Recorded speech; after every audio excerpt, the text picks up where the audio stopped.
मोहतरम व मुकर्रम उलमाए किराम, तकरीबन मुल्क के तमाम सूबों से 700 से ज़्यादा उलमा यहाँ पर मौजूद है। सबसे पहले मैं आप हजरात को मुबारकबाद पेश करना चाहूँगा कि आपने सेल्फ इम्प्रूवमेंट के लिए, अपनी ज़ाती तरक्की के लिए लफ्ज़ फरागत जो हम इस्तेमाल करते हैं कि भाई मदरसे से अब फारिग हो गए, अक्सर ये लफ्ज़ का बहुत गहरा इम्पैक्ट पड़ता है। बहुत सारे लोग यही सोचते हैं कि हकीकत में फारिग हो गए, लेकिन मसला इससे बहुत ज़्यादा अपोजिट है। फारिग नहीं होते बल्कि अब हम अमल के मैदान में आते हैं, और फारिग हो जाने के बाद भी कुछ सीख लेने का जज्बा बहुत बड़ा जज्बा होता है। तो मैं आप हजरात को मुबारकबाद पेश करूंगा कि आपने कुछ सीखने समझने, यहाँ पर जितने अकाबिरीन ने मुहाज़रात आप हजरात के सामने पेश किए हैं उनसे इस्तेफादा करने के लिए दूर दराज का सफ़र किया और यहाँ तशरीफ लाए। और मैं सबसे ज़्यादा मुबारकबाद पेश करना चाहूँगा इस नज़्म के नाज़िम हज़रत मुफ्ती अबू बकर जाबिर कासमी साहब कि उन्होंने इतने सब उलमा को एक जगह पर जमा कर लिया है। ये सबसे ज़्यादा मुश्किल चीज़ है। ये हज़रत मुफ्ती साहब के दर्द दिल और इखलास की बात है कि उनकी आवाज़ पर इतना बड़ा उलमा का मजमा मुल्क भर से यहाँ पर जमा हुआ है। हम सब मिलकर मुफ्ती साहब के लिए दुआ करें कि अल्लाह तबारक व तआला उनके उम्र में, इल्म में, ईमान और तक़वे में बढ़ोतरी और ज़्यादती अता फरमाए। जो टॉपिक मुझे दिया गया है वो क़ियादत और इज्तिमाइयत से मुताल्लिक़ है।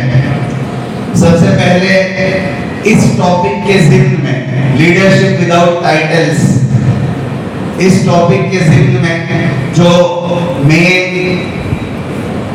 आगे का टॉपिक है वो है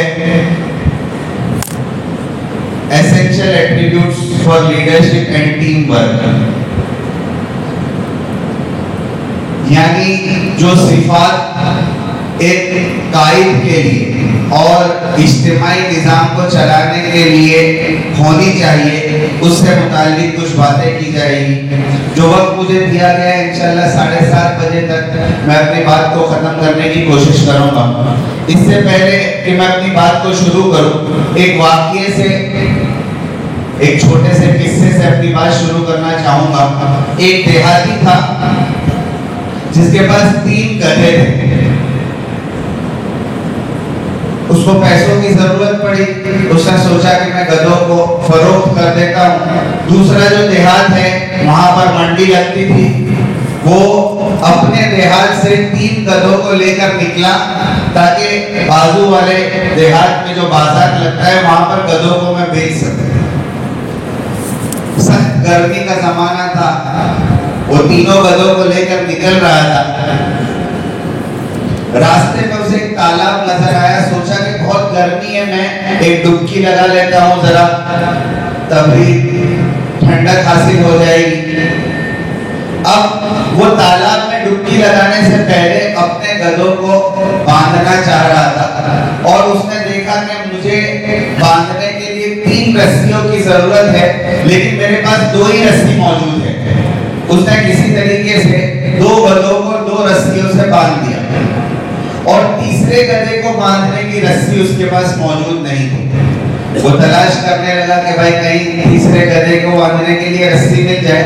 करीब में एक बाबा बैठे हुए थे, वो बाबा के पास गया और कहने लगा, बाबा कोई रस्सी है आपके पास, मैं बांधना चाहता हूँ। तो बाबा ने कहा, I don't have piece of rope but I have piece of advice for you. मेरे पास रस्सी तो नहीं है, लेकिन तेरे लिए एक नसीहत है, अगर तू अमल करना चाहे तो बाबा ने जो नसीहत की उस पर वो अमल करने के लिए तैयार हो गया। उसने कहा, बाबा ने उस शख्स से कहा कि भाई 2 गधों को रस्सी से बांध दे और तीसरे गधे को बांधने की सिर्फ एक्टिंग कर, वो गधा कहीं नहीं जाएगा। समझ रहे आप? 2 गधों को बांध दे और तीसरे गधे को बांधने की सिर्फ तू एक्टिंग कर ले, वो गधा कहीं नहीं जाएगा। बाबा की बात तो सब मान ही लेते वैसे आमतौर पर, उसने भी मान ली और फिर वो नहाने के लिए थोड़ा डरता डरता चला गया।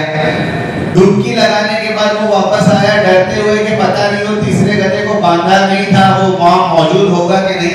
लेकिन जब आकर देखा तो उसको इत्मीनान हुआ कि तीनों गधे अपनी जगह पर उसी तरीके से खड़े। अब उसने जल्दी से दोनों गधों को खोला और चलना शुरू किया। थोड़ी दूर चलने के बाद उसको महसूस हुआ कि उसके साथ 2 ही गधे चल रहे, तीसरा गधा चल नहीं रहा है, वो वहीं पर खड़ा है। अब वो वापस गया, तीसरे गधे को धक्का मार रहा है, बहुत कोशिश कर रहा है कि किसी तरीके से वो आगे चले, लेकिन वो तीसरा गधा चलने को ही तैयार नहीं। अब बहुत कोशिश करने के बाद जब वो थक गया तो वो बाबा के पास गया और बाबा को बुरा भला कहने लगा कि भाई बाबा तुमने मेरे गधे में कुछ जादू वादू कर दिया, ये चल नहीं रहा है। फिर बाबा ने उसकी तरफ हसरत भरी निगाहों से देखा और कहा कि बेटा गधा वो है कि तू। तीसरे गधे को जो बांधने की एक्टिंग की थी, फिर खोलने की एक्टिंग की कि नहीं? समझ में आया? तीसरे गधे को बांधने की एक्टिंग की थी तो खोलने की एक्टिंग की कि नहीं? कहा कि नहीं ऐसा तो नहीं किया। कहा कि जा उसको खोलने की एक्टिंग कर, फिर वो चलेगा। यहाँ इस वाक़ये से जो मॉरल मैं आप हजरात के सामने पेश करना चाहता हूँ वो ये है कि वो गधा एक गैर मर्गी रस्सी से बंधा हुआ था, इनविजिबल रोप। और बहुत माजरत के साथ कल मुफ्ती फारूक साहब के सेशन के बाद हम लोग ऊपर बैठे हुए थे, मुफ्ती साहब के साथ ये तस्करा चल रहा था कि ये जो मजमा है, इस मजमे में बात करने के लिए माजरतें बहुत करनी पड़ती है। आपने कल मुफ्ती साहब की बात में सुना होगा, बार बार माजरत के साथ बहुत डरते हुए मैं ये बात कह रहा हूँ। मुफ्ती साहब ये बात अर्ज कर रहे थे, सही है? तो मैं अभी पेशगी की माजरत चाहता हूँ, आखिर में फिर से माजरत चाहूंगा। बहुत माजरत के साथ हम में से बहुत सारे लोग इस तरीके की गैर मर्दी रस्सियों से बंधे हुए होते हैं, इनविजिबल शैकल से बंधे हुए होते हैं, जिसकी वजह से हम एक सतह से दूसरी सतह तक आगे नहीं बढ़ पाते। बहुत बुनियादी चीज है। जब तक उन गैर मर्दी रस्सियों को हम तोड़ने में कामयाब नहीं होंगे, हम किसी क़ियादत और इज्तिमाइयत के मकाम तक नहीं पहुंच सकेंगे, या हमारी क़ियादत और इज्तिमाइयत नाफे नहीं बन सकेगी। इसलिए सबसे पहले हमें उस गैर मर्दी रस्सी को तोड़ना पड़ेगा। आप सब तैयार हैं इंशाल्लाह इसके लिए? चूंकि मुफ्ती साहब ने भी तारुफ करवाया कि एक मोटिवेशनल सेशन जो होता है उसमें ज्यादातर टू वे कम्युनिकेशन होता है, यानी एक अकेला आदमी बोलता नहीं है जिस तरीके से तदरीस दर्स होता है, बल्कि सामने से भी मजमे में से भी कुछ चीजें बुलवाई जाती है। तो आप सब तैयार हैं इंशाल्लाह उस गैर मर्दी रस्सी को तोड़ने के लिए? उसके लिए जो बात मैंने आपको बताई उसको मज़ीद थोड़ा समझाने के लिए एक तस्वीर मैं आपके सामने पेश करना चाहूंगा। आप जरा इसको गौर से देखिए।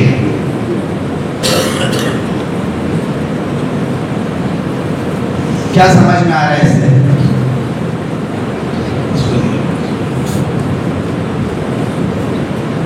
जी जी, वो क्या कर रहे हैं? पेंटिंग कर रहे हैं। वो एक जानवर है जिसको अंग्रेजी में राइनो कहा जाता है, राइनोसोरस। और वो राइनो जो है पेंटिंग करने की कोशिश कर रहा है, लेकिन मसला ये हो रहा है कि वो दिन में भी पेंटिंग कर रहा है, रात में भी पेंटिंग कर रहा है, और कुदरत के हसीन मनाजिर को अपने कैनवास पर कैप्चर करने की कोशिश कर रहा है, लेकिन कहीं ना कहीं एक चीज जो उसे नजरअंदाज करनी चाहिए थी वो उसे नजरअंदाज नहीं कर पा रहा है।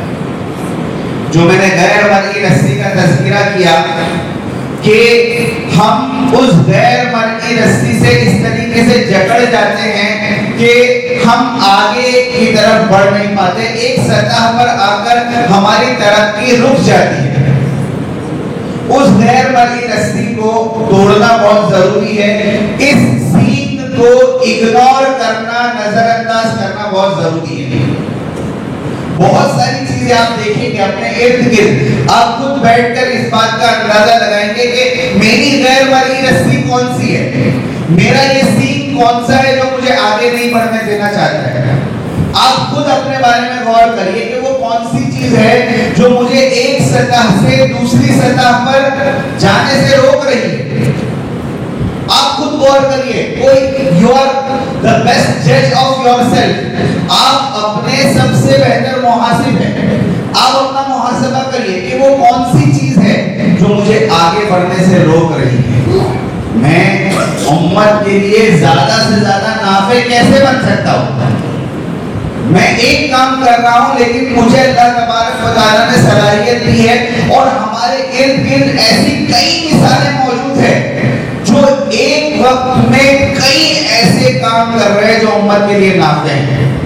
मुफ्ती साहब ने कल पहले दिन जो मगरिब के बाद का जो सेशन था उसमें जो मकाला मुफ्ती साहब का था, आपने अगर उसको गौर से सुना हो कि कितने मैदान है हमारे पास काम करने के लिए, लेकिन हम एक महदूद फिक्र के साथ दो तीन कामों की तरफ लग जाते हैं और फिर बहुत बड़ा काम जो है वो छूट जाता है, और फिर ये काम ना अहलों के पास चले जाते हैं और फिर हम ही शिकायत करते हैं कि भाई ये काम इसके करने का थोड़ी था। उसको वो काम करने की जरूरत क्यों पड़ी? क्योंकि जो हजरात इस काम को करने के अहल थे उन्होंने पेशकदमी नहीं की। अगर वो इस सीन को नजरअंदाज करके उस गैर मर्दी रस्सी को तोड़कर आगे बढ़ते तो बहुत मुमकिन था कि वो उम्मत के लिए ज्यादा से ज्यादा नाफे बनते। इस वजह से बुनियादी तौर पर come out of mental blockages, हमें ज़हनी बंदिशों से अपने आप को आजाद करना पड़ेगा। अगर ज़हनी बंदिशों से अपने आप को आजाद करने में हम कामयाब हो ये जो सेशन है उसको आगे चलाने के लिए कुछ चीजें हैं, मैं जल्दी जल्दी बताऊंगा आपको। सबसे पहले, this is not an ordinary crowd. ये जो मजमा यहाँ पर जमा हुआ है ये कोई आम मजमा नहीं है। You all are chosen one। आपको बहुत मुंतखब करके अल्लाह तबारक व तआला ने यहाँ पर भेजा है, इसलिए आप यहाँ पर आने की अहमियत को समझे। और इस 2 दिन के वर्कशॉप्स में जो चीजें आपने दी है उसको किस तरीके से आप इम्प्लीमेंट करेंगे उसके बारे में ज्यादा फिक्र होनी चाहिए। इल्म को जमा कर लेना ये कमाल नहीं है, उसको इस्तेमाल करना कि हम किस तरीके से उसको अपने अपने मुआशरे में इस्तेमाल करेंगे ये ज्यादा अहम है। अल्लाह तबारक व तआला का शुक्र अदा करिए कि आप एक एक सेकंड जो यहाँ पर इन्वेस्ट कर रहे हैं। यहाँ पर उलमाए इकराम का करीम जमा हुआ है, पूरे मुल्क से चुनिंदा अफराद यहाँ पर आए हुए हैं, मुल्क भर का करीम यहाँ पर जमा है। अगर इस मजमे ने ये इरादा कर लिया कि हम इंशाअल्लाह हमारी कम्युनिटी में, हमारी कौम में इनकलाब लाने की मेहनत करेंगे तो इंशाअल्लाह इनकलाब आ जाएगा। ये मजमा अगर यहाँ से तय करके जाएंगे, जो चीजें हमने यहाँ से सीखी है इंशाअल्लाह वो हमारी कौम, मुल्क और मिल्लत के लिए बड़े इनकलाब का जरिया बनेगी। The core essence of leadership and team management is going to discuss with you, don't miss a single point। बहुत अहम बातें आपके सामने जिक्र की जाएगी, आप उसको नोट भी करिए। Listen and make notes as if you have to deliver it as soon as you reach in your organizations। आप यहाँ पर सुनी हुई हर बातों को, तमाम बातों को इस तरीके से सुने कि यहाँ से जाने के बाद फौरन आपको इस सबक की तकरार करवानी है। अगर इस नियत के साथ आप सुन रहे कि यहाँ जो सुना है आपने 2 दिन में, जो चीजें आपने ली है, फौरन आपको जाकर अपनी अपनी तंजीमों में, अपने ऑर्गेनाइजेशंस में, अपने इंस्टीट्यूशंस में इन तमाम चीजों की तकरार करवानी है। इस नियत के साथ आप सुने, नोट्स बनाएं, एक सिंगल पॉइंट भी ऐसा ना हो कि आपने यहाँ पर सुना हो और आप वहां जाकर उसको डिलीवर ना कर सकते हो। बहुत इस तरीके से आप पूरे सेशन को सुने। Don't let the language become the barrier in the understanding. कुछ चीजें मेरे सेशन में अंग्रेजी जबान में आएगी तो वो उसको बैरियर ना समझे, इंशाल्लाह उसको आसान तरीके से समझाने की कोशिश की जाएगी। You have to see the presentation style and how to construct a presentation, data collection, slide making, connection with Islamic principles। खास तौर पर मेरे प्रेजेंटेशन में आपको जो चीजें देखनी है, प्रेजेंटेशन बनाने का तरीका, किस तरीके से प्रेजेंटेशन को बनाया जाता है, कंस्ट्रक्ट द प्रेजेंटेशन, पूरे प्रेजेंटेशन की तामीर शुरू से आखिर तक कैसे की जाती है, डाटा कलेक्शन, आप जो चीज प्रेजेंटेशन में पेश कर रहे हैं उसको जमा कैसे करेंगे, मवाद को किस तरीके से जमा करना है, स्लाइड मेकिंग, स्लाइड किस तरीके से बनाई जाती है उसकी तरफ आप फोकस करेंगे। और जो मॉडर्न चीजें हैं, असली चीजें हैं, उनको इस्लामिक चीजों के साथ, कुरान और हदीस के साथ कैसे जोड़ेंगे, ये कुछ चीजें इस प्रेजेंटेशन में आपको मौजू के साथ, इस जो क़ियादत और इज्तिमाइयत का मौजू है उसके साथ इन चीजों की तरफ भी आप गौर व फिक्र करेंगे। सब करेंगे इंशाल्लाह। ये मेरा छोटा सा तारुफ है।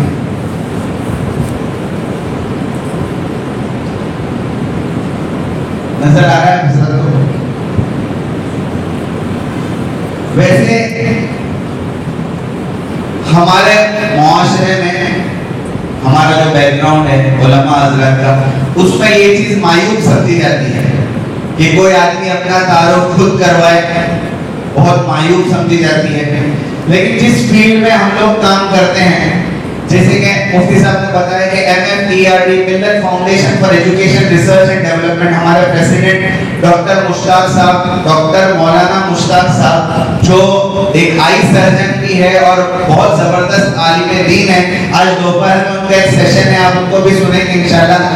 हमारे जो MFERD है मुल्क भर की 3000 मुस्लिम मैनेजमेंट स्कूल्स इस ऑर्गेनाइजेशन के साथ एसोसिएटेड है और हमें मुख्तलिफ स्कूलों में टीचर्स के साथ, वहाँ के मैनेजमेंट के साथ, बच्चों के साथ कैरियर गाइडेंस के प्रोग्राम है, पेरेंटिंग ब्रांडिंग के प्रोग्राम करने पड़ते हैं। और आप यकीन मानिए आज मुल्क का ये हाल है कि 100% मुस्लिम मैनेजमेंट स्कूल्स में भी 80% नॉन मुस्लिम टीचर्स होते हैं। ये बहुत बड़ा अलमिया है। 100% मुस्लिम मैनेजमेंट स्कूल्स में भी 80 से ज्यादा नॉन मुस्लिम टीचर्स होते हैं। अब बहुत सारे गैरों की तंजीमों के साथ भी हमारा कोलैबोरेशन है। हम वहां जाकर उनके सामने प्रेजेंटेशंस देते हैं और आप यकीन मानिए इस लिबास में उनके सामने सिर्फ प्रेजेंटेशन पेश करना भी दावत है।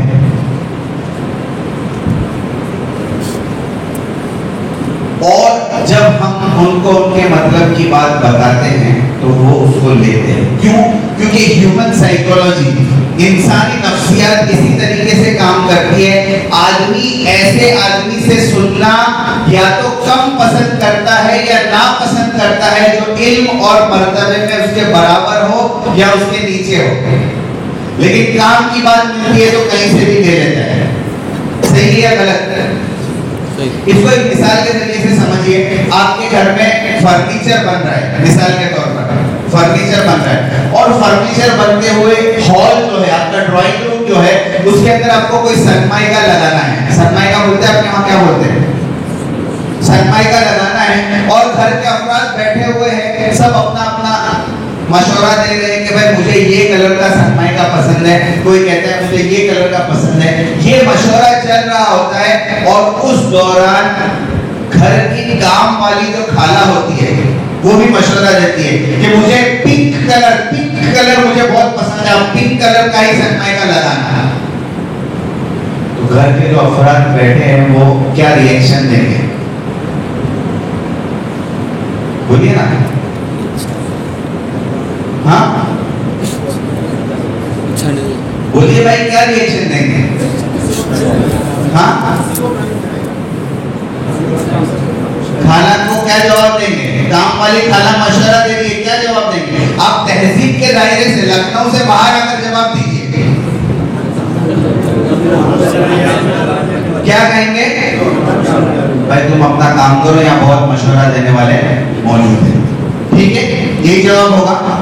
अब सीन सेकंड, दूसरा सीन, आपके घर में फर्नीचर बन रहा है और वो कारपेंटर फिर से मशवरा कर रहा है। क्या मशवरा कर रहा है? सोफा बना रहा है और सोफे के नीचे पाए लगे हुए होते हैं, स्टैंड होता है ना सोफे के नीचे। अब वो मशवरा ये ले रहा है, वो पूछ रहा है जो घर की मालकिन है उससे कि भाई मैं सोफे का पाया कितना बनाऊं, छोटा बनाऊं, बड़ा बनाऊं, उसकी साइज क्या रखूं, ये पूछ रहा है। और ये पूछने के दौरान वो काम वाली खाला फिर से मशवरा देती है। वो ये कहती है कि आपा सोफे का पाया थोड़ा बड़ा बनाना ताकि मैं अंदर तक हाथ डाल के सफाई कर सकूं। अब कबूल करेंगे? दोनों मशवरे एक ही जगह से आए थे। पहला मशवरा बोलिए ना, रद्द कर दिया। दूसरा मशवरा क्यों? वो मशवरा काम का था, सफाई में वो काम वाली खाला उससे अच्छी है। ठीक है, तो खैर यहाँ पर कहने का मतलब ये है कि अगर आदमी को काम की बात मिलती है तो कहीं से भी ले लेते। जब मजमा एजुकेटेड लोगों का होता है, बहुत एजुकेटेड पीएचडी और स्कॉलर्स बैठे हुए हैं, वहां पर एक आलिम दीन जब जाकर खड़ा होता है और उनके सामने कोई बात करता है तो आपको पहले वजन करना पड़ता है कि भाई मैं जो बात आपके सामने पेश कर रहा हूं, इस बात को पेश करने में मैं अथॉरिटी हूं, मैंने इस फील्ड में काम किया है, मैंने इसकी तालीम ली है और फिर मैं आपके सामने बात करने के लिए खड़ा हूं। आप समझ रहे हैं? मैं फर्क बता रहा हूं आपको कि हमारे मजमे में जो चीज मायूब समझी जाती है उस मजमे में इसको मुस्तहसन समझा जाता है और इसकी जरूरत होती है। आप कोई ट्रेनिंग फील्ड में, प्रोफेशनल ट्रेनिंग फील्ड में जाकर ट्रेनिंग लेंगे तो वहां पर बुनियादी तौर पर यह बताया जाएगा कि आदमी अपना तारुफ पहले करवाए बात करने से। क्यों? क्योंकि वक़्त पैदा होती है इसकी वजह से। आपको पहले से, आज आपने देखा होगा कि बहुत सारी जगह पर बहुत मुफस्सल तारुफ करवाया जाता है, फिर उसको सुनकर ये महसूस करे कि भाई कौन हमारे सामने बात पेश करने वाला है। खैर ये जो चीजें हैं मैं आपको इस वजह से भी बता रहा हूँ, मैं फलाए दारैन में पढ़ा 10 साल। कल मुफ्ती साहब जो आए थे वो भी हमारे फलाए दारैन के मुदर्रिस हैं, और फिर माहदुल आली मौलाना खालिद साहब के पास मैंने इफ्ता किया, और इसके साथ मैंने बीए किया, एमए किया, पीएचडी की। अभी भी फिलहाल मैं आईआईएम इंदौर से लीडरशिप और चेंज मैनेजमेंट का एक कोर्स कर रहा हूँ, और शायद मुल्क में कोई आलिम दीन के पास आईआईएम का सर्टिफिकेट नहीं होगा। इंडियन इंस्टीट्यूट ऑफ मैनेजमेंट जो हिंदुस्तान के कुछ इदारे हैं जो टॉप लेवल के इदारे समझे जाते हैं, उसमें 8 महीने का एक लीडरशिप और चेंज मैनेजमेंट का कोर्स है, उसकी 3 लाख रुपए फीस है। ये अनगिनत कोर्सेज जो मैंने किए हैं, फरागत 2003 में मेरी फरागत है, फरागत के बाद से अब तक तकरीबन 35 से 40 लाख रुपए के कोर्सेज मैंने किए हैं अलग अलग फील्ड्स के, और अभी भी वो सफर जारी है। ये बात आप हजरात को मैं इस वजह से बताना चाह रहा हूँ, खास तौर पर ये जो मजमा यहाँ पर बैठा हुआ है, कि सीखने का जो सफर है, हम जो ये कहते हैं मिनल महदी इलल लहद, ये सिर्फ हमारे मिंबर और मेहराब के लिए है, वरना हम सीखने का जो सफर है एक सतह पर आकर बिल्कुल बंद कर देते हैं। यहाँ तक के मुफ्ती साहब ने पहले दिन जो बात बताई बहुत ही अहम है कि किताब और किताबत के साथ हमारा ताल्लुक बिल्कुल खत्म हो जाता है, और आप यकीन मानिए ये ताल्लुक खत्म हो जाना हमारी तनज़्ज़ुली का सबसे बड़ा सबब है। इसलिए ये अपने ऊपर इन्वेस्टमेंट है, जैसे आदमी इन्वेस्टमेंट करता है अलग अलग जगहों पर, ये पैसे जो खर्च करना है, ट्रेनिंग फील्ड में ये कहा जाता है कि आदमी ये जो उसके जिस्म का हिस्सा है इसके नीचे के हिस्से पर बहुत खर्च करता है, ये ऊपर के हिस्से पर खर्च नहीं करता है। और इसकी बहुत बड़ी वजह माज़रत के साथ फिर से, क्योंकि हमारा माहौल ऐसा है कि मदरसे में हम बगैर पैसा खर्च किए हुए पढ़ लेते हैं, तो मदरसे में पढ़ने के बाद फिर पैसा खर्च करके कुछ पढ़ना, इसका मिजाज नहीं बन पाता है। सही है या गलत है? सही। मैं अक्सरियत की बात कर रहा हूँ, सबकी बात नहीं कर रहा हूँ। अक्सरियत हमारे उलमा ऐसे मिलेंगे जो मदरसे में बगैर फीस दिए हुए पढ़ते हैं। सही है? तो इस वजह से हमारा मिजाज फिर फीस देकर पढ़ने का नहीं बन पाता है। यहाँ तक के ऐसे वर्कशॉप्स में जहाँ 700-800 रुपए देकर हाजिरी का मौका मिल जाए, वो देना भी बहुत सारे लोगों पर बार बहुत बोझ मालूम होता है। हालांकि ये इंतजाम के पैसे होते हैं, खाने पीने के जो उसके पैसे होते हैं, कोई वर्कशॉप और कोर्स के तो पैसे लिए ही नहीं गए। खैर ये एक अलग मसला है। मैं आपको ये चीज इस वजह से बता रहा हूँ कि ये बहुत अहम है कि हम अपने तालीमी सफर को जारी रखें, अपने वजन को बढ़ाएं, इनकिसारी और तवाज़ुन के साथ, तकब्बुरी के साथ नहीं। वो बहुत ज्यादा मुफीद होगा क्योंकि आपको मुख्तलिफ फील्ड में काम करना है। चलिए आगे चलते हुए, तब्दीली आ रही है, इस बड़े मजमे का यहाँ पर जमा हो जाना ये बताता है कि बहुत बड़ी तब्दीली आ रही है। शहर भी आपके सामने है। ये एक चाइनीज प्रॉवर्ब है कि जब तब्दीली की हवाएं चलती है तो 2 किस्म के लोग होते हैं। एक वो जो उस तब्दीली की हवा का मुस्बत इस्तेमाल करते हुए पवन चक्की बनाते हैं, और दूसरे वो जो उस तब्दीली की हवा को मुज़िर समझते हुए उससे बचने के लिए दीवारें तामीर करते हैं। आपको आगे बढ़ने के लिए ये देखना पड़ेगा कि आप किस जमात में हैं। आप उस तब्दीली की हवा का मुस्बत इस्तेमाल करते हुए पवन चक्की बनाएंगे, विंडमिल बनाएंगे, या उससे बचने के लिए दीवार बनाएंगे। ये बुनियादी चीज है, क्योंकि आपको दुनिया में 3 किस्म के लोग मिलेंगे। सबसे पहले वो people who change after change will survive. बहुत गौर से सुनिएगा ये बात कि वो लोग जो तब्दीली के आफ्टर, क्या मतलब तब्दीली के बाद जो लोग तब्दीली लाएंगे वो किसी तरीके से जी जाएंगे, सरवाइव कर लेंगे। यानी हम देख रहे हैं कि अपने इर्द गिर्द बहुत सारी चीजों में तब्दीलियां आ रही है, और देखने के बाद हम ये महसूस कर रहे हैं कि ये तब्दीली आ रही है, हमें भी तब्दीली तब्दीली लाने की जरूरत है, हमें भी इनकलाब लाने की जरूरत है, वरना हम बहुत पीछे रह जाएंगे। जब हम इस बात को महसूस करते हैं कि अब तब्दीली लानी पड़ेगी, तो तब्दीली के बाद तब्दीली लाने वाले लोग किसी तरीके से जी जाएंगे। दूसरा, people who change will succeed. जो तब्दीली के साथ तब्दीली लाए वो कामयाब होंगे। लेकिन ये जो जमात यहाँ पर बैठी है, ये पहली दो किस्मों में से नहीं है, ये तीसरी किस्म के लोग हैं। और तीसरी किस्म के लोग वो होते हैं जो तब्दीली की वजह बनते हैं। आपको न तब्दीली के बाद तब्दीली लानी है, न तब्दीली के साथ तब्दीली लानी है। इंशाअल्लाह ये कुरान और हदीस के आमिलीन हैं, ये तो हर जमाने में मुस्बत तब्दीली की वजह बनते हैं। हमें इस बात का एहसास होना चाहिए और इस बात पर वक्त होना चाहिए कि हम इंशाअल्लाह हर जमाने में तब्दीली की वजह बनेंगे। सब तैयार हैं इंशाअल्लाह इसके लिए? अल्लाह तबारक व तआला कामयाबी अता फरमाए। सबसे पहले आपको क़ियादत जिस जमाने में करनी है और इज्तिमाइयत का काम, टीम वर्क का काम जिस जमाने में करना है, उस जमाने को समझना बहुत जरूरी है। बुनियादी तौर पर अगर आपको क़ियादत के बारे में कुछ मालूम करना है, तो ये मालूम करना पड़ेगा कि आपको किस जमाने में क़ियादत करनी है। फ्यूचर, हमारा मुस्तकबिल कैसा होने वाला है, उस फ्यूचर को आप जितना ज्यादा अच्छे से जानेंगे, आपको पता चलेगा कि उस फ्यूचर के लिए हमें क्या तैयारी करनी है। आखिर किताबुल फितन में अल्लाह के रसूल ने कुर्बे क़यामत से मुताल्लिक इतनी सब चीजों को वजाहत के साथ क्यों बयान किया?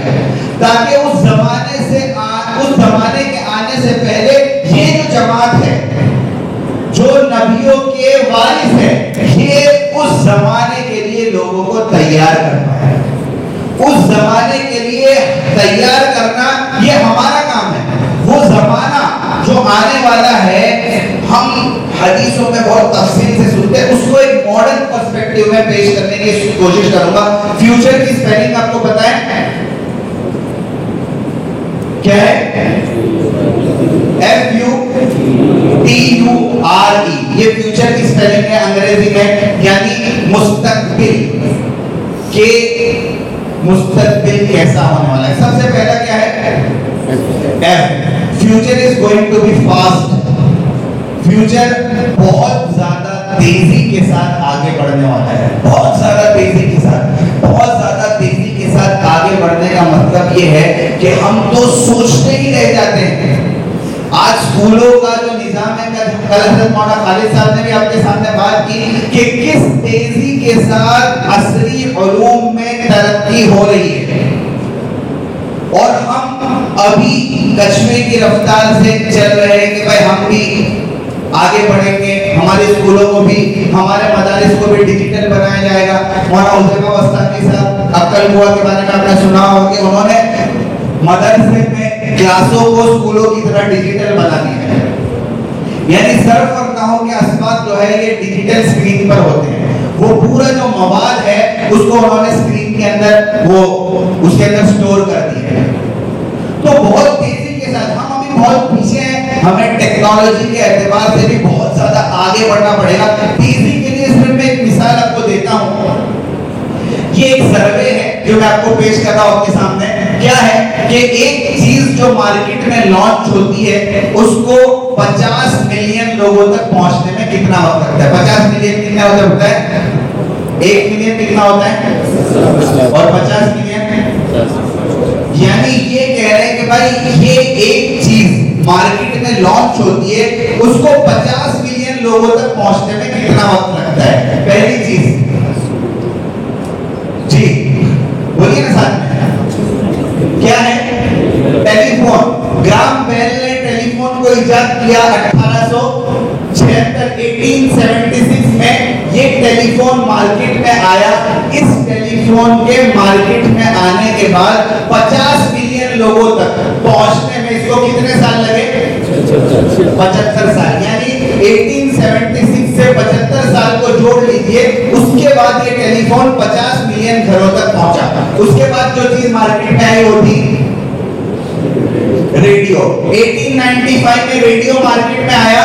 50 मिलियन लोगों तक पहुंचने में कितना वक्त लगा? आपने फर्क देखा? पहली चीज को कितना वक्त लगा था और उसके बाद की चीज को आधा हो गया, तकरीबन 38 साल। और आगे चलिए, फिर एक चीज मार्केट में आई, क्या है? टेलीविजन मार्केट में आया 1926 में। 50 मिलियन लोगों तक पहुंचने में कितना वक्त लगा? कितना फर्क हो गया देखा आपने? और आगे चलिए, इंटरनेट मार्केट में आया बोलिए ना 70 में। कितना वक्त लगा 50 मिलियन लोगों तक पहुंचने में? अब आप फर्क देखिए, 75 से 4 साल। और आगे चलिए, फिर आया मार्केट में फेसबुक 2004 के अंदर। जुकरबर्ग ने इसको मार्केट में लॉन्च किया। कितना वक्त लगा?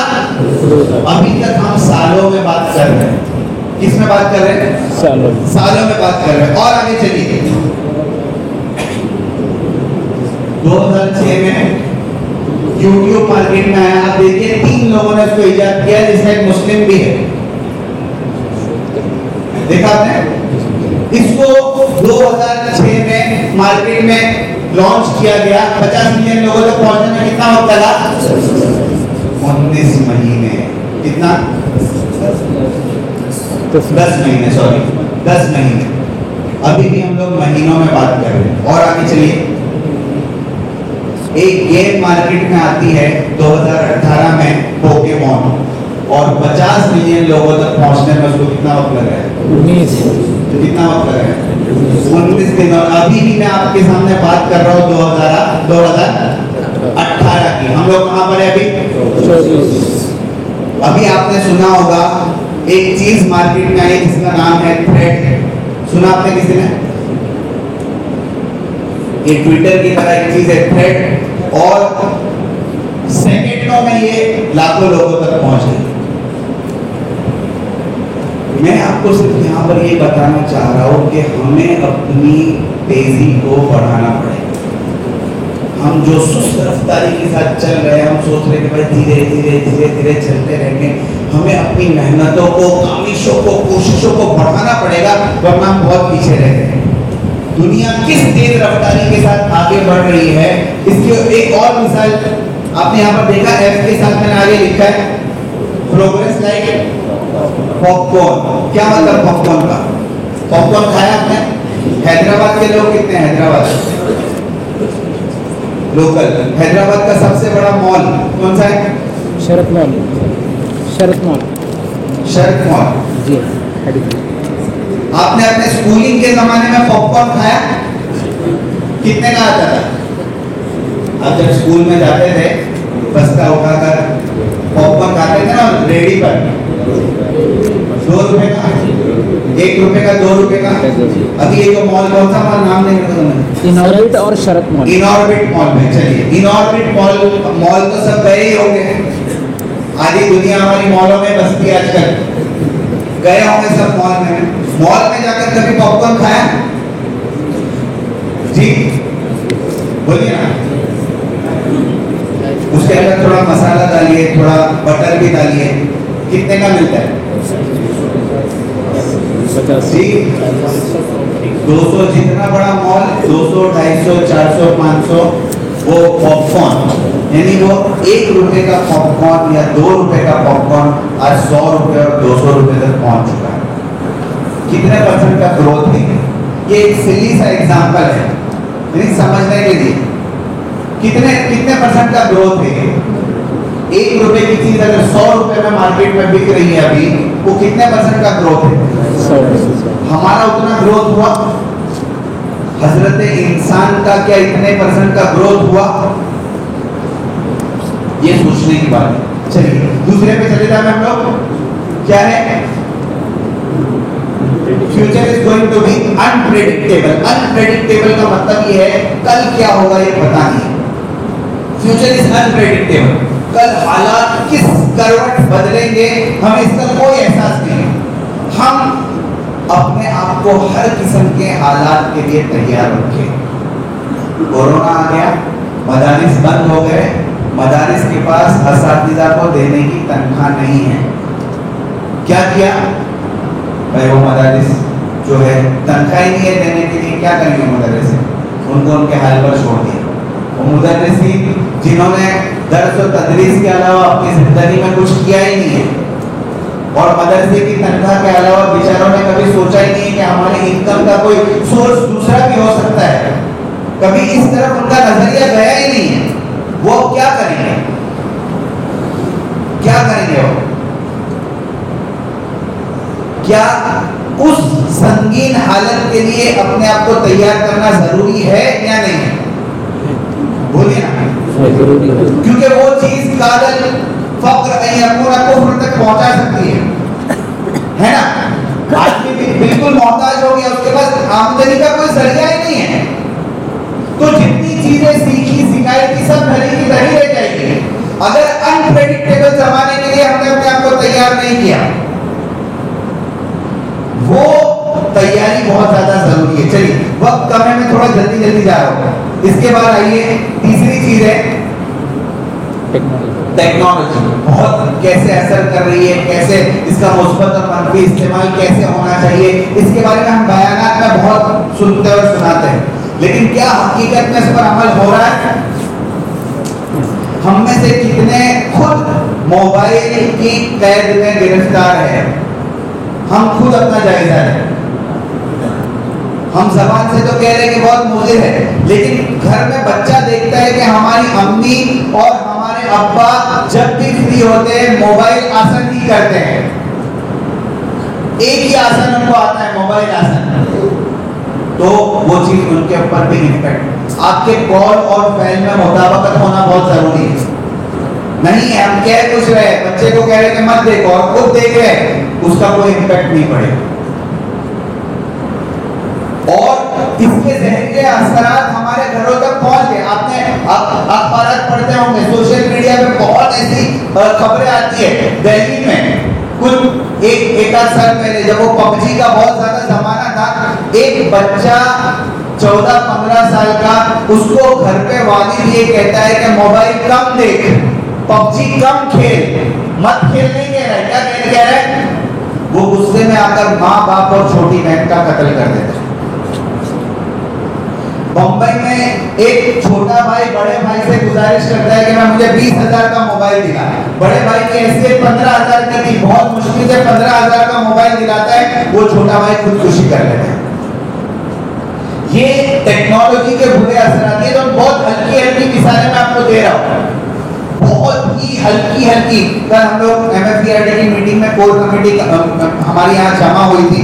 कल मीटिंग में ये बात आई, स्कूलों के अंदर जो माहौल खराब हो रहा है, हमारे अब्दुल लतीफ खान साहब वो एहतिकाफ में बैठे हुए थे और उनके साथ एहतिकाफ में कुछ बच्चे, नौजवान बच्चे बैठे हुए थे। वो बता रहे थे कि भाई आज गर्लफ्रेंड बनाना इतना आसान हो गया है, बॉयफ्रेंड बनाना इतना आसान हो गया है, बाकायदा लिस्ट आती है, एक ऐप होता है, ऐसे कई ऐप्स है, वो ऐप को डाउनलोड करो, वो ऐप को डाउनलोड करने के बाद अपनी उम्र बताओ, किसी भी उम्र के आदमी को मिल सकता है, औरत को, वो अपनी उम्र बताओ, अपनी थोड़ी जो इंफॉर्मेशन है वो उसके अंदर दो, सामने लिस्ट आती है फोटो के साथ कि भाई ये सामने गर्लफ्रेंड बनने को तैयार है, आपको किसके साथ बनना है, आपको सिर्फ स्वाइप करना है। यहाँ से आपने स्वाइप किया, उसके पास मैसेज किया, उसने भी वहां से आपके मैसेज पर स्वाइप कर दिया, आपका ताल्लुक कांटेक्ट हो गया, और कुछ भी नहीं करना है। और सैकड़ों बाकायदा मुनज़्ज़म तौर पर, मैं इस मजलिस में बहुत ज्यादा वजाहत के साथ बातों को नहीं बता सकता, लेकिन बाकायदा मुनज़्ज़म तौर पर हमारे खिलाफ साजिशें हो रही। अल्लाह तबारक व तआला हमारी आने वाली नस्लों की हिफाजत फरमाए और हम इसके जिम्मेदार हैं। हम जरा भी इस बात को नहीं कह सकते कि भाई ये हमारा इसके साथ कोई ताल्लुक नहीं है। मुआशरे में जो बिगाड़ हो रहा है उसका हमारे साथ कोई ताल्लुक नहीं है। हम हर चीज के जिम्मेदार हैं, हमें रिस्पॉन्सिबिलिटी लेनी पड़ेगी, तब जाकर मुआशरे में तब्दीली पैदा होगी। तो ये टेक्नोलॉजी के जो असरात है इसको हमें जानना बहुत जरूरी है। इसके बाद आइए, इसके बाद क्या है, future is going to be unarmed. Unarmed का मतलब ये है कि नो सपोर्ट, कोई किसी का सहारा नहीं है। ये फ्यूचर की हकीकत है। कयामत का वो मंजर जहां पर बाप बेटा एक दूसरे से भागेंगे, वो कुर्बे कयामत हमें आंखों से देखने मिलेगा। और इसको बहुत आसान है, एक मिसाल मैं आपको यहाँ पर देता हूँ कि भाई आज से 50 साल पहले चले जाइए, 50 साल पहले आपके 4 भाई हैं। 50 साल पहले 4 भाई जो है बाप के आखिरी वक्त में एक साथ जमा है और बाप भाइयों को वसीयत करता है कि भाई ये जो मेरे 4 भाई है उसमें से 3 जो है, 4 बेटों में से 3 बहुत मजबूत है, एक बेटा मेरा बहुत कमजोर है। क्या कहता है? एक बेटा कमजोर है। बाप आखिरी वक्त में वसीयत करता है कि भाई मैं अब दुनिया से जा रहा हूँ, तो मैं ये वसीयत करता हूँ कि ये जो मेरे 3 बेटे हैं, मेरे इस कमजोर बेटे का ख्याल रखें। मैंने पूरी जिंदगी इसका ख्याल रखा और अब ये कमजोर है, तो मैं चाह रहा हूँ कि तुम 3 मिलकर इसका ख्याल रखना। 50 साल पहले की बात कर रहा हूँ, तो बच्चों को क्या जवाब होगा? बोलिए ना, पूरा साथ में बोलिए ना। कोई हरज की बात नहीं है, इंशाल्लाह हम वाले साहब इत्मीनान करके हम इसका। और वही वाकया आज के जमाने में अगर पेश आता है, आज के जमाने में तो पहली बात तो ये है कि मरता हुआ बाप अपने 4 बेटों को एक साथ जमा कर ले, यही कमाल है। और किसी तरीके से कर लिया उसने और फिर ये वसीयत वो कर रहा है, तो क्या जवाब होगा बेटों का? बोलिए ना, क्या होगा? करोड़ों कमाने वाला बेटा भी ये कहेगा भाई हमारा ही पूरा नहीं होता है। क्या कहेगा? हमारा ही पूरा नहीं होता है, तो इसका क्या ख्याल रखेंगे? ये जो बात आप कह रहे हैं, इसका मतलब आप समझ रहे हैं? इसका मतलब ये है इन शॉर्ट कि खून का, बोलिए ना, जोर से बोलिए ना सर, खून का आज के जमाने में खून का नहीं है। अगर खून का नहीं है तो कोई मोहतमिम किसी मुदर्रिस का कैसे हो सकता है? और कोई मुदर्रिस किसी मोहतमिम का कैसे हो सकता है? कोई तंजीम किसी उस्ताद की कैसे हो सकती है? और कोई उस्ताद किसी तंजीम का कैसे हो सकता है? बोलिए ना, थोड़ी कड़वी बात है लेकिन हकीकत पर मबनी है या नहीं? बोलिए ना। एक ही चीज ने दोनों को जोड़कर रखा है, वो है जरूरत। वो है जरूरत। और यहां मैं आपको एक बात जो सबसे कीमती बताना चाह रहा हूं, वो ये है जो बात मैंने सबसे पहले बताई थी कि यहां पर बैठा हुआ हर आदमी अपने वजन को बढ़ाए। यानी आप अपने आप को मौजूदा जमाने के एतबार से इतना तैयार करिए कि आपको किसी का सहारा तलाश करने जाना ना पड़े। इदारे और तंजीमें आपके पास आए कि इस फर्द की हमें जरूरत है, इससे अच्छा आदमी हमें नहीं मिल सकता है। और फिर आपका एटीट्यूड, आपका रवैया, आपका बर्ताव उस वक्त ये होना चाहिए कि चाहे खून का नहीं है इस जमाने में, मैं आखिरी नबी का उम्मती हूं, मैं नबी का वारिस हूं, मैं उम्मत की मदद करने के लिए हर वक्त तैयार हूं। और ये मदद करने का जज्बा आपके अंदर उस वक्त सबसे ज्यादा पीक पर होना चाहिए जब आप पूरे इलाके में सबसे ज्यादा काबिल हैं। और इस काबिलियत और सलाहियत को बढ़ाने के लिए आपको मेहनत करनी पड़ेगी। आप अपने कंफर्ट जोन में रहते हुए काम नहीं कर सकते। आप ये बोलो कि कैलकुला की सुन्नत जरूरी है, उसके बगैर शाम में मेरा सर दुखता है, आप काम नहीं कर पाएंगे। दूसरे फराइज को देखिए कि आज उम्मत जो सिसक रही है, उस दर्द को कौन दूर करेगा? इसके लिए आपको अपने आप को तैयार करना पड़ेगा। सब तैयार है इंशाल्लाह इसके लिए? बहुत ज्यादा अपने अंदर काबिलियत और सलाहियत, वक्त की जरूरत को देखते हुए जिन चीजों की जरूरत है शरीयत के हुदूद में रहते हुए, उसके लिए अपने आप को तैयार कर लीजिए। उसके लिए अपनी कमर को कस लीजिए कि ये सब काम हमको करना है। सब तैयार है इंशाल्लाह इसके लिए? Future is going to be restless. थकान तो होगी भाई, मेहनत करेंगे, कोशिश करेंगे, काबिश करेंगे आगे बढ़ने के लिए, थकन तो लगेगी, अभी भी थक जाते हैं ना, अभी भी थकते हैं ना भाई, इमामत भी कराना है, मदरसा भी पढ़ाना है, बीवी का सौदा भी लाना है, बच्चों की स्कूल और ट्यूशन की फिक्र भी करना है, सब चीजें एक साथ करनी है, थक जाते हैं ना, बोलो ना जी मुस्तकबिल में और ज्यादा थकोगे, फ्यूचर में और ज्यादा थकोगे, और ये बिल्कुल यकीनी चीज है, थकन तो लगेगी, आपको बर्दाश्त करना पड़ेगा, लेकिन इसके बारे में 2-3 चीजों को समझ लीजिए। मैंने सामने एक लफ्ज लिखा है, क्या है? कंपटीशन। मसला ये है कि थकन लगने की बुनियाद और वजह क्या बनती है। कभी कभी जो है ना, आदमी इसलिए नहीं थकता है और उसको बुरा इस वजह से, उसका पेट इस वजह से नहीं दुखता है कि उसका घर छोटा है, उसका पेट इस वजह से दुख रहा है कि सामने वाले का क्यों बड़ा हो गया। सही है गलत? उसको तकलीफ इस वजह से नहीं है कि मेरा इदारा क्यों छोटा है, इस वजह से है कि बाजू की सड़क पर दूसरा इदारा बन गया, वो बहुत बड़ा है, और ये कंपटीशन जो है उसको काम करने नहीं देता और उसको ज्यादा थकाता है। ऐसे कंपटीशन को अपने दिमाग में मत आने दीजिए। सेहतमंद मुसाबका ये जरूरी है, जो हजरत अबू बकर और हजरत उमर के दरमियान हुआ करता है। तफसील में मैं नहीं जाना चाहता हूँ, आप हजरत मुझसे ज़्यादा वाक़िफ़, समझ में आ रही है बात। उस मुसाबके को करने की कोशिश करिए, वरना ऐसा मुसाबका जो आपको पीछे खींचता है, ऐसा करने की कोई जरूरत नहीं। दूसरी बात, पहली बात मैंने आपको बताई, कंपटीशन को दिमाग में मत आने। दूसरी बात, आदमी जिस चीज़ को दिल से कर रहा है ना, उसमें कभी नहीं करता। जिस चीज को आप बोझ समझकर कर रहे हैं, उसको आप छोड़ दीजिए, चाहे वो इमामत हो, चाहे वो तदरीस हो, चाहे वो खिताबत हो, बोझ समझकर, मेरे अल्फाज के ऊपर गौर करिएगा, जिस चीज को आप बोझ समझकर कर रहे हैं उसको करने की जरूरत नहीं।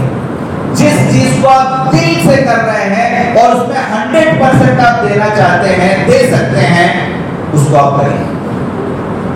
आप समझ रहे बात?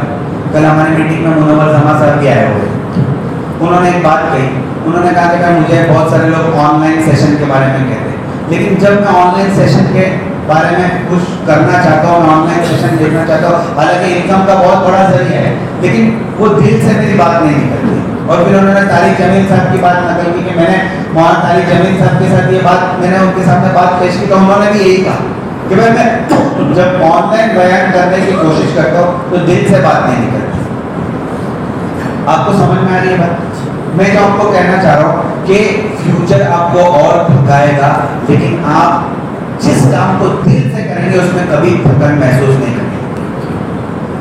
अभी हज़रत मुफ्ती अबू बकर साहब जो बात फरमा रहे थे कि भाई ये बड़े बड़े लोग सफर की सऊबतों को बर्दाश्त करके यहाँ पर आ रहे हैं, क्यों? क्योंकि उनको एहसास है कि ये मजमा तो यहाँ पर जमा हुआ है, ये क्रीम है, इन तक बात को पहुँचाना जरूरी है। अगर इस मजमे के सामने सही बात पहुँच गई, इंशाअल्लाह पूरे मुल्क में तब्दीली आएगी। इस फिक्र के साथ, इस दर्द के साथ, उस दिल के साथ वो लोग आ रहे हैं ताकि आपके सामने बात को कहें। तो जो काम आप दिल से करेंगे उसमें कभी भी इंशाअल्लाह नहीं थकेंगे। आखिरी चीज और एक कंपटीशन की बात मैं आपको बताता चलूं, इसको छोड़ दीजिए।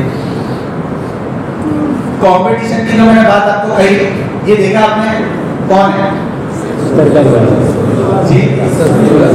सब्जी वाला। इसका कंपटीशन किसके साथ है? दुकान वाले के साथ। मतलब ये चाहता है कि भाई मुझे घर घर सब्जी देने जाना पड़ता है, दुकान वाले के पास घर घर से लोग सब्जी, तो मेरी भी कभी एक दुकान हो जाए ताकि मुझे घर घर जाना ना पड़े, मेरे पास घर घर से लोग, तो मैं इसका कंपटीशन दुकान वाले के साथ है कि भाई कभी मेरी भी एक दुकान बोलिए ना। इस हद तक कंपटीशन समझ में आने वाली बात है, लेकिन आज कंपटीशन का मयार ये नहीं है। कंपटीशन दिमाग में मत आने दीजिए, क्योंकि आज कंपटीशन का मयार ये नहीं है, क्योंकि इसका कंपटीशन आज किसके साथ है पता है? किसके साथ है?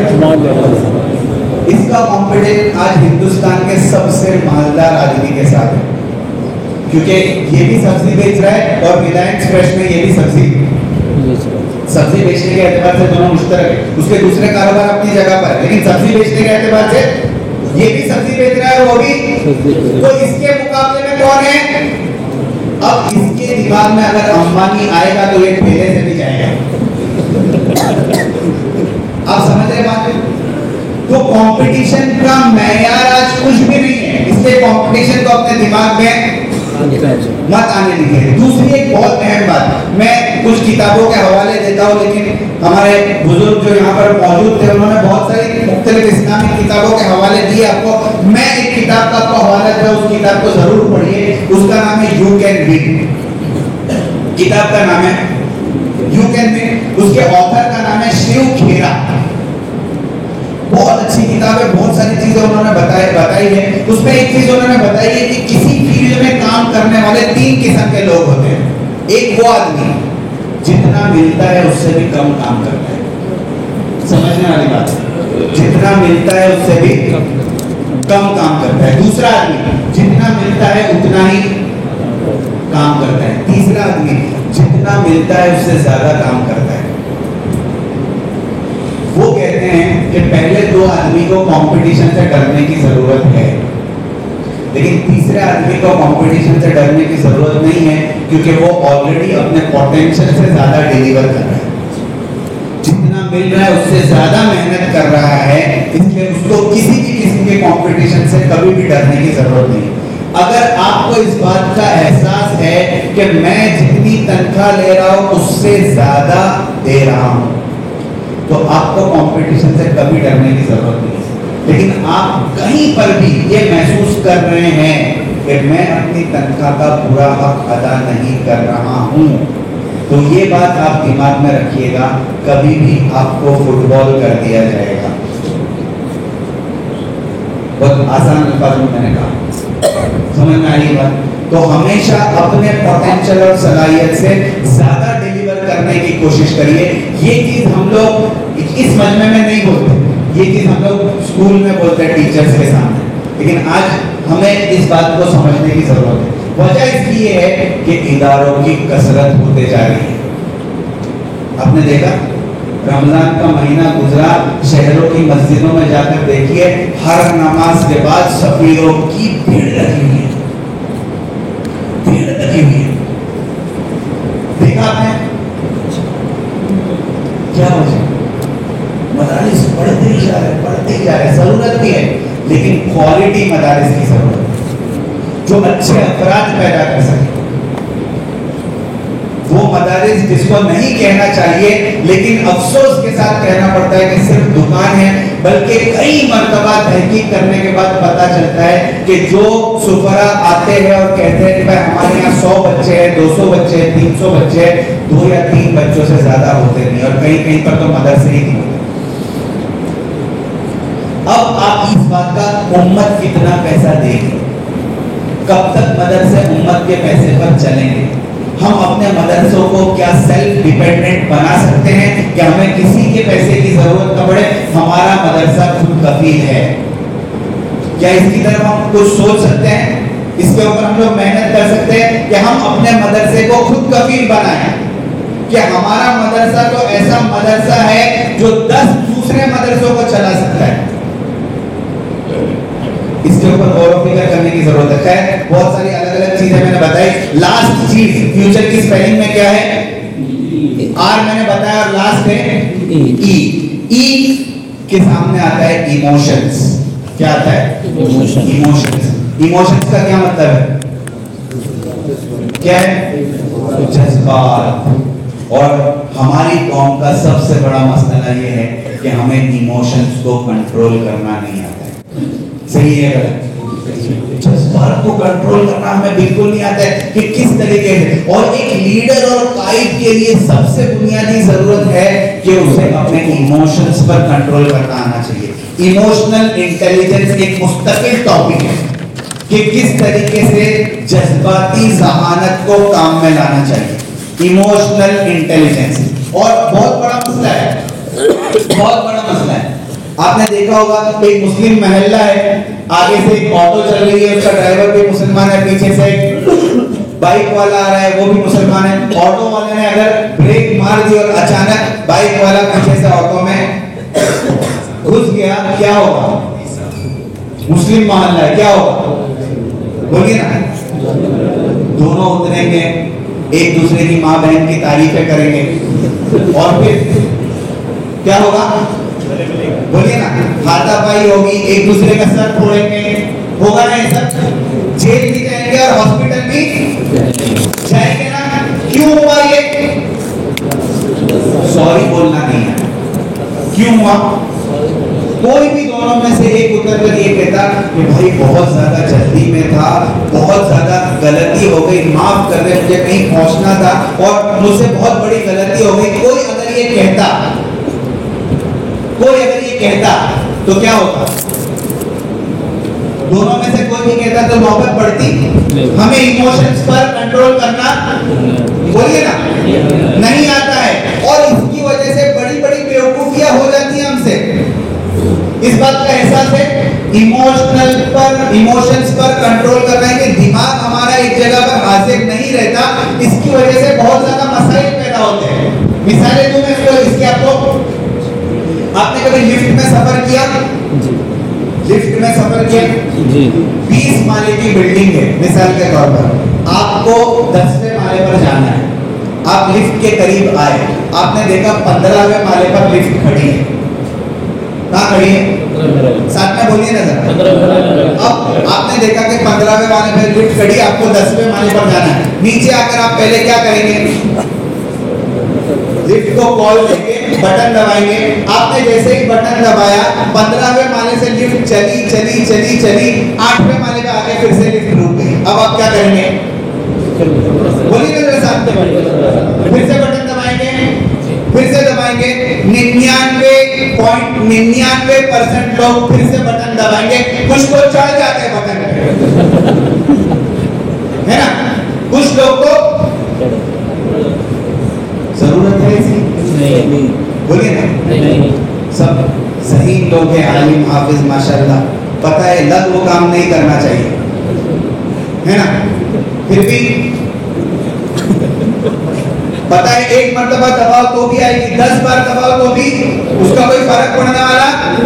फिर भी हम क्या कर रहे हैं? क्यों? आप ज़हनी तौर पर आपका दिमाग कहीं और घूम रहा है। आज मेरे को मौतमिन ने ये बोला, आज ये हुआ, आज फला ने ये किया। आप ज़हनी तौर पर वहाँ हाजिर ही नहीं है। आपका इमोशंस आपके इमोशंस बह रहे हैं, कंट्रोल में ही नहीं है। आप लघु काम कर रहे हैं, आपको पता ही नहीं चल रहा है। और मिसाल दो, बोलिए ना। कौन कौन पढ़ाता है? तदरीस का काम, पढ़ाने का काम, माशाअल्लाह। पहले घंटे में उस्ताद दरसगाह में दाखिल हुआ और दाखिल होने के बाद ऐसा मोबाइल जोर से रख दिया टेबल के ऊपर और फिर टेबल के ऊपर मोबाइल रखने के बाद बच्चों पर बरसना, पर्दा सीधा कर, टिपाई सीधी कर, आज कौन सबक याद करके मिलेगा, खैर मनाएगा। अभी दरसगाह में आके बैठा है ये पहली गलती में और बरसना शुरू किया, बच्चों को क्या पता चलेगा?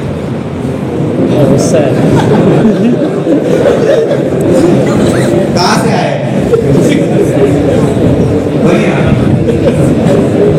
आपको अपने बच्चों के बारे में एहसास तो यही होगा ही, कितने ज़हीन होते हैं। कुछ लोग बहुत दूर तक चले जाएंगे। कौन सबब बनाए? घर की कहानी आपने बच्चों के सामने बयान की, कैसे? इमोशंस को कंट्रोल करना नहीं है, सही है ना? जज्बात को यानी हमारे साथ भी होता है, ऐसा नहीं है कि हम कहीं ऑटो वालों की बात करते हैं। हमारे साथ भी ये होता है कि इमोशंस को कंट्रोल करना हमें नहीं आता है। और जब तक हमें इमोशनल इंटेलिजेंस पर, देखिए हर जमाने की जरूरत अलग अलग रही है। एक जमाना था जिसको एग्रेरियन एज कहा जाता है। एग्रेरियन एज यानी खेती बाड़ी का जमाना। उस जमाने में ताकत की जरूरत पड़ती थी, हल चलाने की जरूरत पड़ती थी, बोझ उठाने की जरूरत पड़ती थी। उस जमाने में लोगों ने PQ के ऊपर मेहनत की। PQ का मतलब है फिजिकल क्वोशंट, यानी जिस्मानी ताकत। उसके बाद का जो जमाना है इंडस्ट्री इंडस्ट्रियल एज, सनअती दौर जिसको कहा जाता है, इंडस्ट्रियल एज का जो जमाना था, उसके अंदर मशीनों को बनाने की जरूरत पड़ी, सब मशीनें बना रहे थे और मशीनों को बनाने में जहनी ताकत की जरूरत पड़ती थी। तो लोगों ने उस वक्त आईक्यू यानी इंटेलिजेंट क्वोशेंट के ऊपर मेहनत की। उसके बाद सुबह शाम मशीनें बनाते बनाते बनाते बनाते आदमी मशीनों के दरमियान घिर गया और उसके जज्बात भी मशीनों की तरह काम करने लगे। फिर लोगों ने इमोशनल क्वोशेंट पर काम करना शुरू किया कि भाई इमोशंस और जज्बात पर काम करना बहुत जरूरी है, वरना सब मशीन हो जाएगी। और आज का जो दौर है इसको कहते हैं डिजिटल एज, और इस जमाने में सबसे ज्यादा जरूरी जो चीज है वो है SQ यानी स्पिरिचुअल क्वोशेंट, रूह पर मेहनत करने की जरूरत है। ये चीज जहां पर दुनिया अभी आई है, हमारी इब्तिदा यहां से होती है। हम रूह पर मेहनत कराने की, और इसकी जरूरत क्यों पड़ रही है आज? क्योंकि आदमी छोटे से छोटे कमरे में बैठकर दुनिया का बड़े से बड़ा क्राइम कर सकता है। अगर उसके पास मोबाइल और इंटरनेट का एक्सेस है, बड़ी से बड़ी बैंक को हैक कर सकता है, बड़ी से बड़ी पोर्नोग्राफी देख सकता है, बहुत बड़े बड़े गुनाह वो छोटे से कमरे में बैठकर कर सकता है। अगर उसके पास मोबाइल और इंटरनेट का एक्सेस है, अगर उसकी रूहानियत बनी हुई नहीं है जो इन खानकाहों में बनाई जाती है, अगर उसकी रूहानियत बनी हुई नहीं है, तो ये आदमी जो है बर्बादी के दहाने पर पहुंच जाएगा। इसलिए मुख्तलिफ जमाने में मुख्तलिफ चीजों पर मेहनत की गई। और हमारा इस्लाम जो है साइमल्टेनियसली, हमारे इस्लाम की और दीन की एक खूबी है, ये साइमल्टेनियसली एक साथ हर चीज पर मेहनत कराने की फिक्र करता है। हमारा इस्लाम PQ के ऊपर भी, इसलिए अल्लाह के रसूल ने कहा कि अल-मुमिनुल कवी, ये बेहतर है ज़ईफ मोमिन से। PQ पर मेहनत कराए, ज़हानत के ऊपर, इल्म कुरान इल्म हदीस ये ज़हीन बनाता है। इमोशनल क्वोशेंट, आप कुरान और हदीस को देखिए कि जज्बात पर काम करने के लिए कितनी चीजें हमें बताई गई, और रूहानियत पर मेहनत करना। तो कहने का मतलब ये है कि हर आदमी अपने एतबार से सोचे कि मुझे किस फील्ड में क़यादत के लिए किस चीज की जरूरत है। ये देखा आपने इमोशन, और मिसाल दो आपको इमोशन की। मैंने आपको कहा कि इमोशंस पर कंट्रोल नहीं होता है तो आदमी बहुत सारे अजीबोगरीब काम करता है। उसकी एक मिसाल देखिए,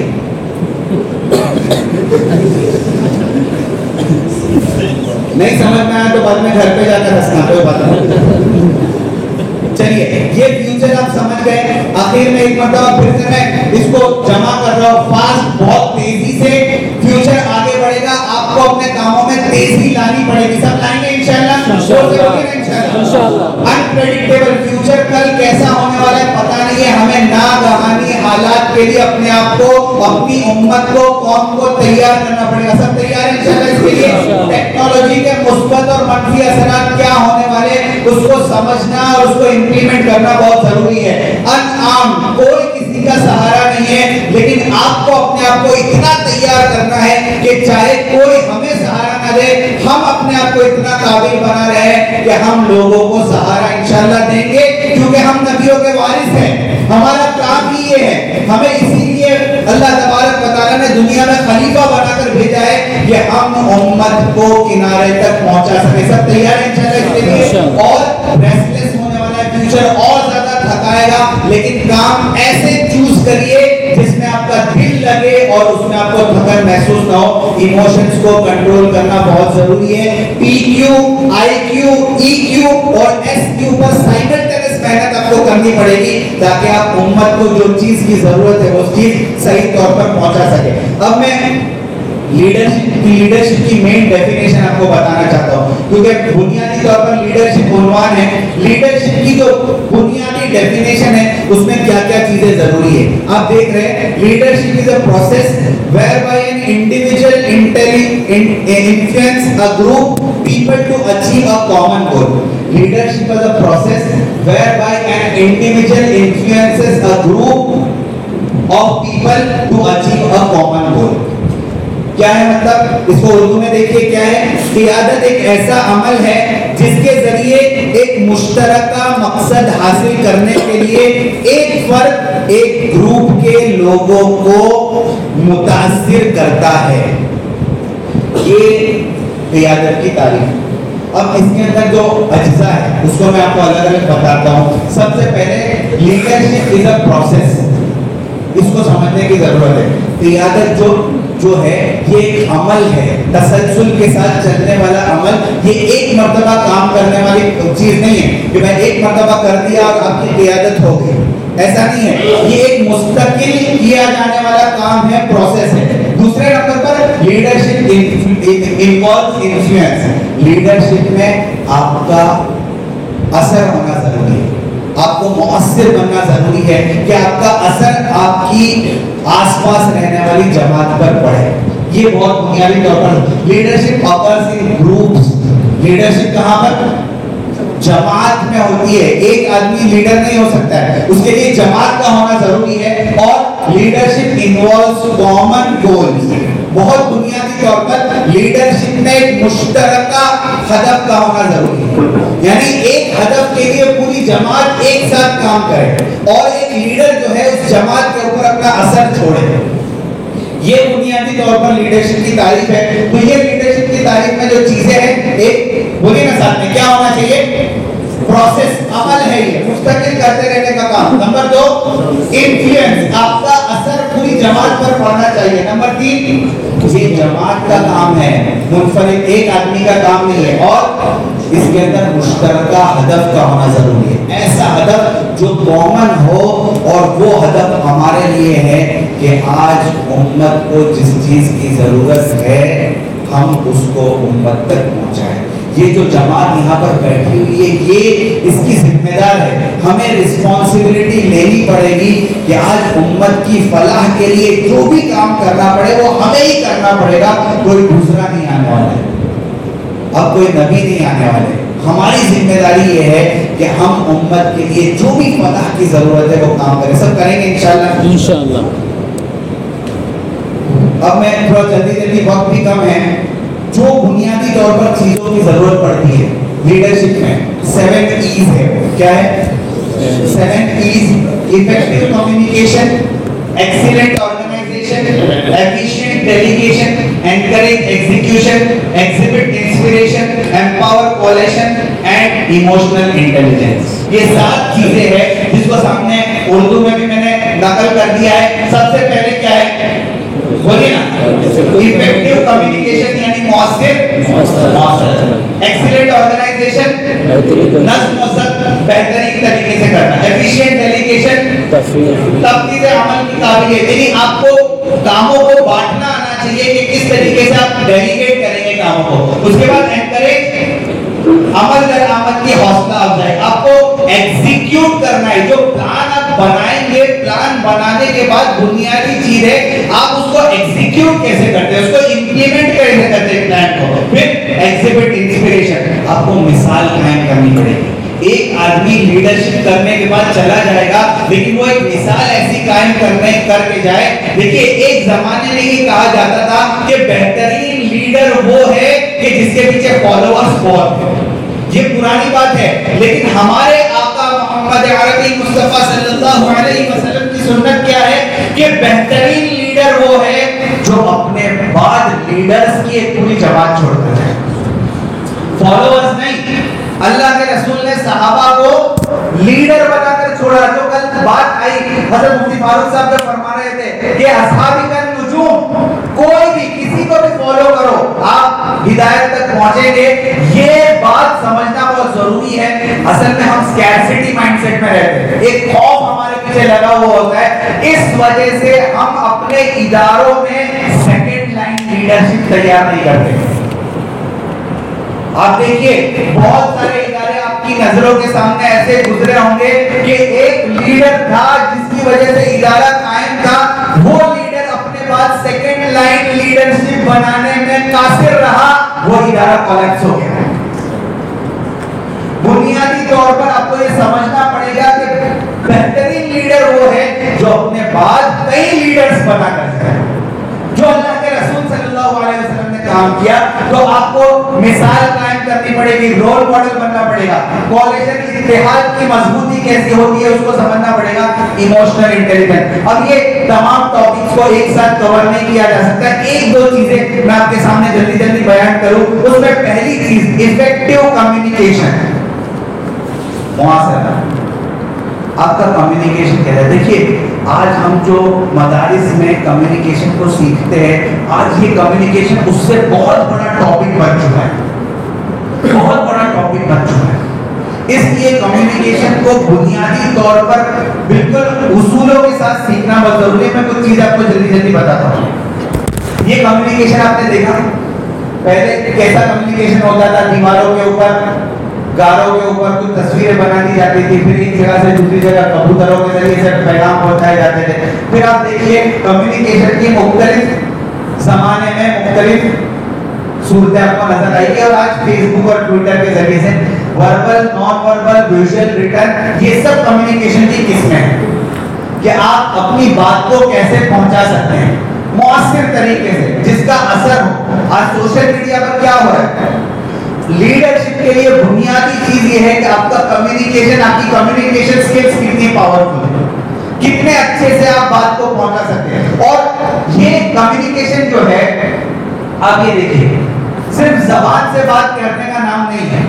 7% सिर्फ वर्ड्स का इफेक्ट होता है, 38% पैरालिंग्विस्टिक, आपका लहजा कैसा है, आप बात को कहां पर चढ़ाते हैं, कहां पर उतारते हैं, किस चीज को आप प्रेशर के साथ बयान करते हैं, अहम चीज को कैसे नकल करते हैं, संजीदगी वाली चीज को कैसे बयान करते हैं, मजाक वाली चीज को, ह्यूमर को कैसे बयान करते हैं, ये सब आपकी बॉडी लैंग्वेज कैसी है। 55% आपकी बॉडी लैंग्वेज कम्युनिकेशन में बहुत जरूरी होती है।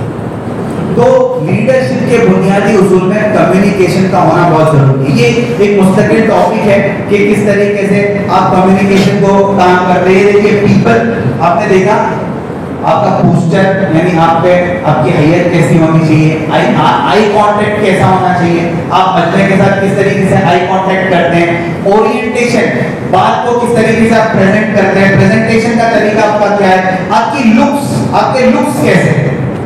आप बात करने आ रहे हैं तो आप सामने वाला आपकी बात को सुन रहा है तो वो आपके जिस्म को भी पूरा देख रहा है ऊपर से नीचे तक। आपके लुक्स कैसे, एक्सप्रेशन ऑफ इमोशंस, आप जज्बात को, इमोशंस को अपनी बात में कैसे बयान करते हैं, ये तमाम चीजें कम्युनिकेशन में बहुत ज्यादा जरूरी होती है।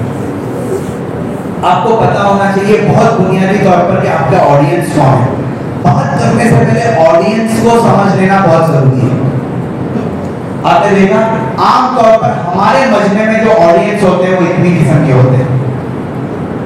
देखा आपने क्या क्या है, कॉमन पीपल यानी आवाम, उसके बाद एजुकेटेड पीपल यानी पढ़े लिखे लोग, उसके बाद एजुकेटर्स यानी पढ़ाने वाले लोग, उसके बाद उलमाज होंगे, बहुत सारे पेरेंट्स होंगे, बिजनेसमैन होंगे, स्टूडेंट्स होंगे और ट्रेनर्स होंगे। ये मुख्तलिफ किस्में। असल में मसला ये है, ऑडियंस को समझना इस वजह से जरूरी है कि आप जो भी बात करेंगे सामने वाला ऑडियंस जिस चीज, जो कैप पहनकर बैठा होगा वो उसको उसी नजरिए से देखेगा।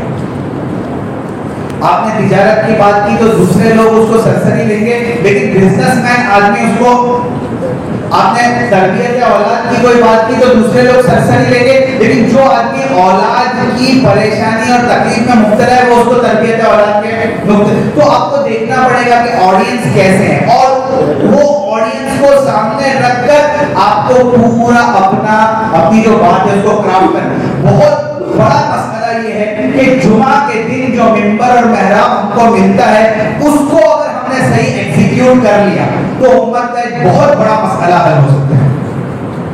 आम तौर पर हमारे अइम्मा हजरात सरसरी तौर पर जुमा की किताब से थोड़ी देर पहले कोई किताब तलाश करेंगे कि भाई खुद बातें फकीर मोहम्मद हो गया, ये है वो है, बहुत सारी किताबें देखें, उसमें से कोई किताब उठा ली, सरसरी तौर पर देख लिया और फिर बयान करने आ गए। बाकायदा जो एक जुमा से दूसरे जुमा तक आपको पूरे हफ्ते जुमा की किताब की तैयारी करनी चाहिए। दिन के किसी हिस्से को मुस्तकिल तौर पर जुमा की खिताबत की तैयारी के लिए अपने वक्त को फारिग करना चाहिए। रोजाना कहते हैं उसको मुअस्सिर बनाइए। आप उस बात को मुअस्सिर बनाइए, उसके ऊपर मेहनत करिए। आपको पता होना चाहिए कि आपका ऑडियंस क्या है। और एक बात मैं आपको, आमतौर पर जो ऑडियंस होते हैं, देखा आपने 4 किस्म के क्या है। सबसे पहले ऑडियंस, सबसे पहला ऑडियंस टेररिस्ट। क्या है बोलिए ना। नंबर 2 पे टूरिस्ट, नंबर 3 पे कॉर्पोरेट्स, नंबर 4 पर लर्नर्स। ये थोड़ी अहम बात है और आपके लिए नई भी होगी, इसको गौर से सुनिए। पहली किस्म के ऑडियंस जो आपको सामने मिलेंगे वो है टेररिस्ट। टेररिस्ट का मतलब जो सिर्फ तनकीद का चश्मा लगाकर बैठे हुए हैं। वो इसी बात की कोशिश में है कि भाई सामने मुफ्ती साहब कोई गलती करे और मैं कोई बॉम्ब फेंकूं। समझ में आ रही बात?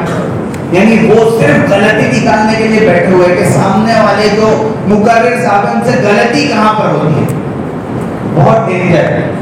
और हमारे मजमू में आमतन ऐसा नहीं होता है कि भाई कोई बयान के दौरान खड़े होकर, हालांकि ऐसा उमर के जमाने में होता था, वाकया तो याद ही होगा आपको। तो बहुत मुमकिन है और बहुत सारी जगह पर होता है अभी भी, बहुत मुमकिन है कि कोई आपको इस तरीके से, आपको ऐसे वक्त में क्या करना है।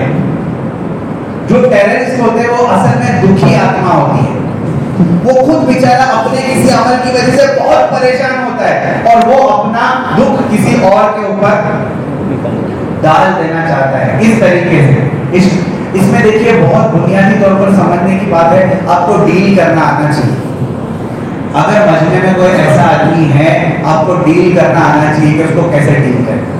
मैं 2 मिसालें देता हूँ उसकी आमतौर पर। मैंने सबसे पहले जिनके पास ट्रेनिंग ली, एक गैर मुस्लिम ट्रेनर जिनका नाम था परीक्षित जोबनपुत्र, 2011-12 में मैंने उनके पास ट्रेनिंग ली, ट्रेन द ट्रेनर्स की ट्रेनिंग, कि कैसे ट्रेनिंग दी जाती है, ट्रेन द ट्रेनर्स। और उस वक्त 2011-12 में मैंने 1 हफ्ते की ट्रेनिंग का 1.25 लाख रुपया दिया था। मैं आपको बताना चाहता हूं, उन्होंने एक बात बताई कि आम मतनी टेररिस्ट कैसे होते हैं, उनके साथ कैसे डील करना है। टेररिस्ट कैसे होते हैं वो बताते, परीक्षित सर ये बात बता रहे थे कि भाई मैं जो है पहले से पेरेंटिंग की ट्रेनिंग देने का बहुत ज्यादा, मेरा मतलब फेवरेट टॉपिक पेरेंटिंग है। पेरेंटिंग यानी तरबियत औलाद पर मैं ट्रेनिंग देता था और मैंने बहुत कम उम्र से इस टॉपिक पर ट्रेनिंग देना शुरू कर दिया। यानी मैं खुद अभी 18, 19, 20 साल का था, तब से मैं पेरेंटिंग के टॉपिक पर ट्रेनिंग दे रहा हूं। तो एक दिन मैं एक मजमे में पेरेंटिंग के टॉपिक पर ट्रेनिंग दे रहा था और ट्रेनिंग के दौरान एक पेरेंट खड़े हो गए टेररिस्ट और उन्होंने बॉम्ब फेंका। क्या उन्होंने ये कहा कि भाई अभी तुम तो 20 साल के ही हो, तुम्हारी तो औलाद ही नहीं है, तुम्हारे तो बच्चे ही नहीं है, अभी तुम हमको पेरेंटिंग क्या सिखाओगे। समझ नहीं बात? उन्होंने ये इश्काल किया। अब 2 तरीका है, या तो आप उसको डाइवर्ट कर दो, अच्छा आपका सवाल बहुत अच्छा है, प्रोग्राम के बाद मुझे मिलिए इसका तफसीली जवाब देता हूं। दूसरा तरीका, आपको आपके जवाब पर 100% एतमाद है कि जो उसकी इज्जत नफ्स पर भी हमला नहीं करेगा और दूसरे मजमे वाले को भी उसका असर नहीं होगा उसके ऊपर। अगर इतना एतमाद है आपको जवाब पर, तो आप जवाब दीजिए। उन्होंने कहा, परीक्षित सर ने कहा, जैसे ही उसने खड़े होकर जवाब दिया, मैंने उनको 2 जवाब दिए। एक ये जवाब दिया कि भाई मेरी कोई औलाद नहीं है, लेकिन मैं तो किसी की औलाद रह चुका हूं। सही। और उन्होंने दूसरा जवाब दिया जो बहुत ज्यादा दिल लगता जवाब है। वो जवाब ये था कि कैंसर का ऑपरेशन करने के लिए कैंसर होना जरूरी नहीं है। समझ नहीं पा ये आपको आपके जवाब पर 100%। एक वाकया भी है इसके, आइंस्टाइन का नाम सुना? अल्बर्ट आइंस्टाइन बहुत बड़े साइंटिस्ट गुजरे हैं। अल्बर्ट आइंस्टाइन ने लॉ ऑफ रिलेटिविटी, एक लॉ है जिसको उन्होंने पेश किया, लॉ ऑफ रिलेटिविटी।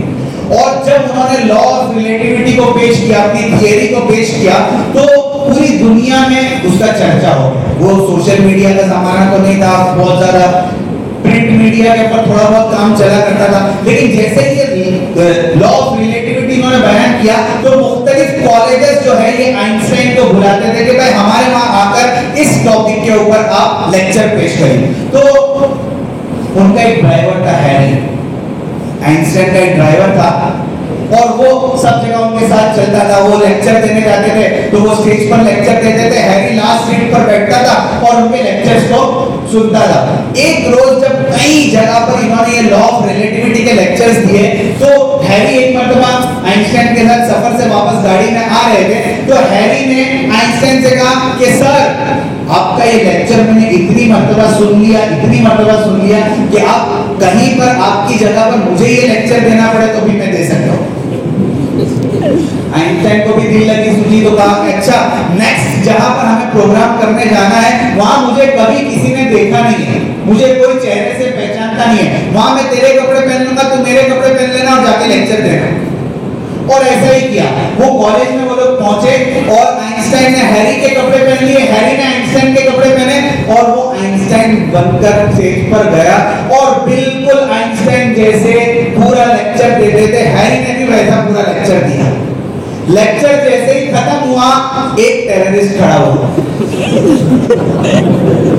और अब हैरी वो जैसे ही खड़ा हुआ उसने बहुत ही मुश्किल इक्वेशन पर मुश्तमिल एक सवाल कर दिया जो उसके लिए बहुत मुश्किल था। अब जैसे ही वो कहते ना भाई सोहबत का भी असर होता है, वो जैसे ही हैरी के सामने वो टेररिस्ट खड़ा हुआ उसने सवाल किया, थोड़ी देर के लिए हैरी घबराया, फिर बाद में उसने अपने हवास को संभाला और संभालने के बाद कहा अच्छा इतना आसान सवाल, इसका जवाब तो मेरा ड्राइवर भी दे सकता है।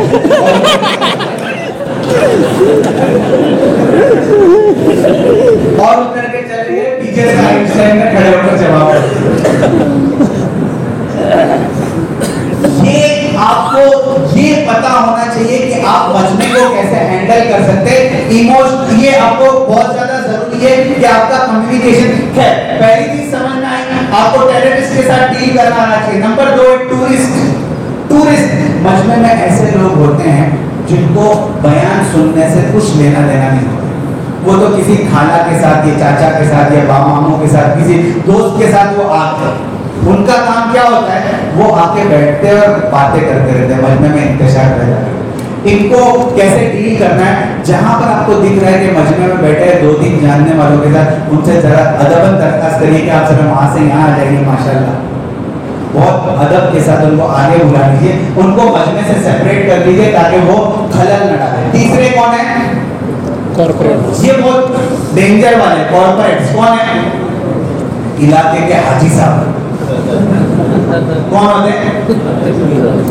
इलाके के जो चौधरी होते हैं, हाजी साहब, इनको भी बयान से कुछ लेना देना नहीं है, लेकिन क्या है कि भाई हमारे इलाके में इतना बड़ा प्रोग्राम है तो मुझे तो जाना पड़ेगा।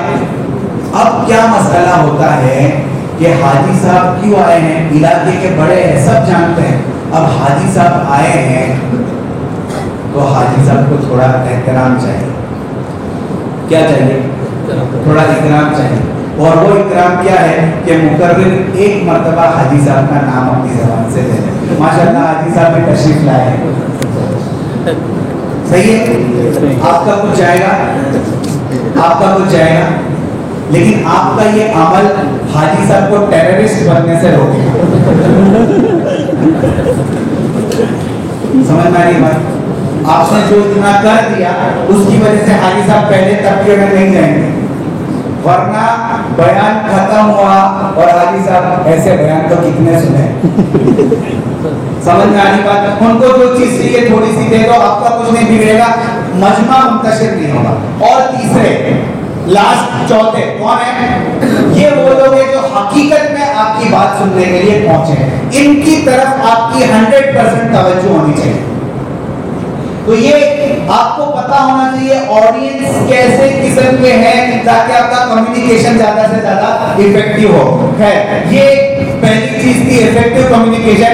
दूसरी चीज है आपका ऑर्गेनाइजेशन, तंजीम बहुत ज्यादा अच्छी होनी चाहिए, purpose, planning, passion, policy, process और पीपल, प्रोसीजर, ये जितनी चीजें हैं आपके सामने, अभी इसकी तफसील में जाने का वक्त नहीं है, फिर कभी मौका रहा तो ये, लेकिन एक्सीलेंट ऑर्गेनाइजेशन के लिए ये पीस होना जरूरी है।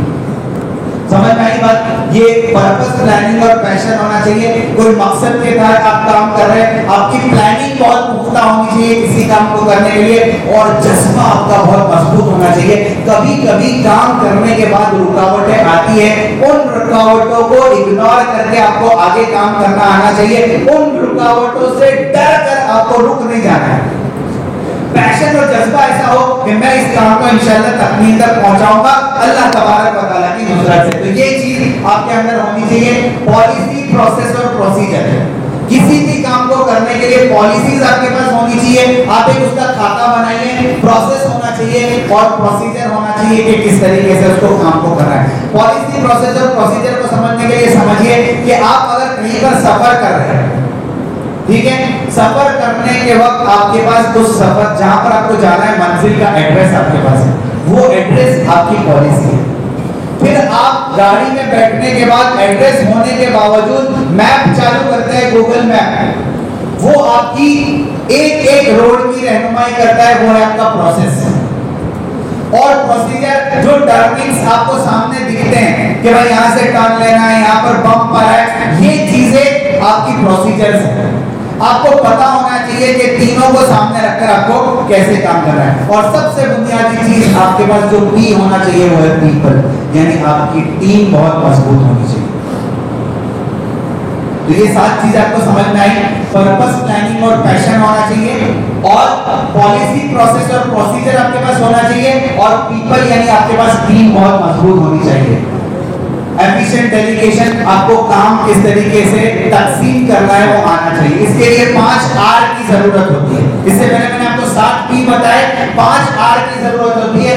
राइट टास्क, काम और मकसद अजीम होना चाहिए, सही होना चाहिए।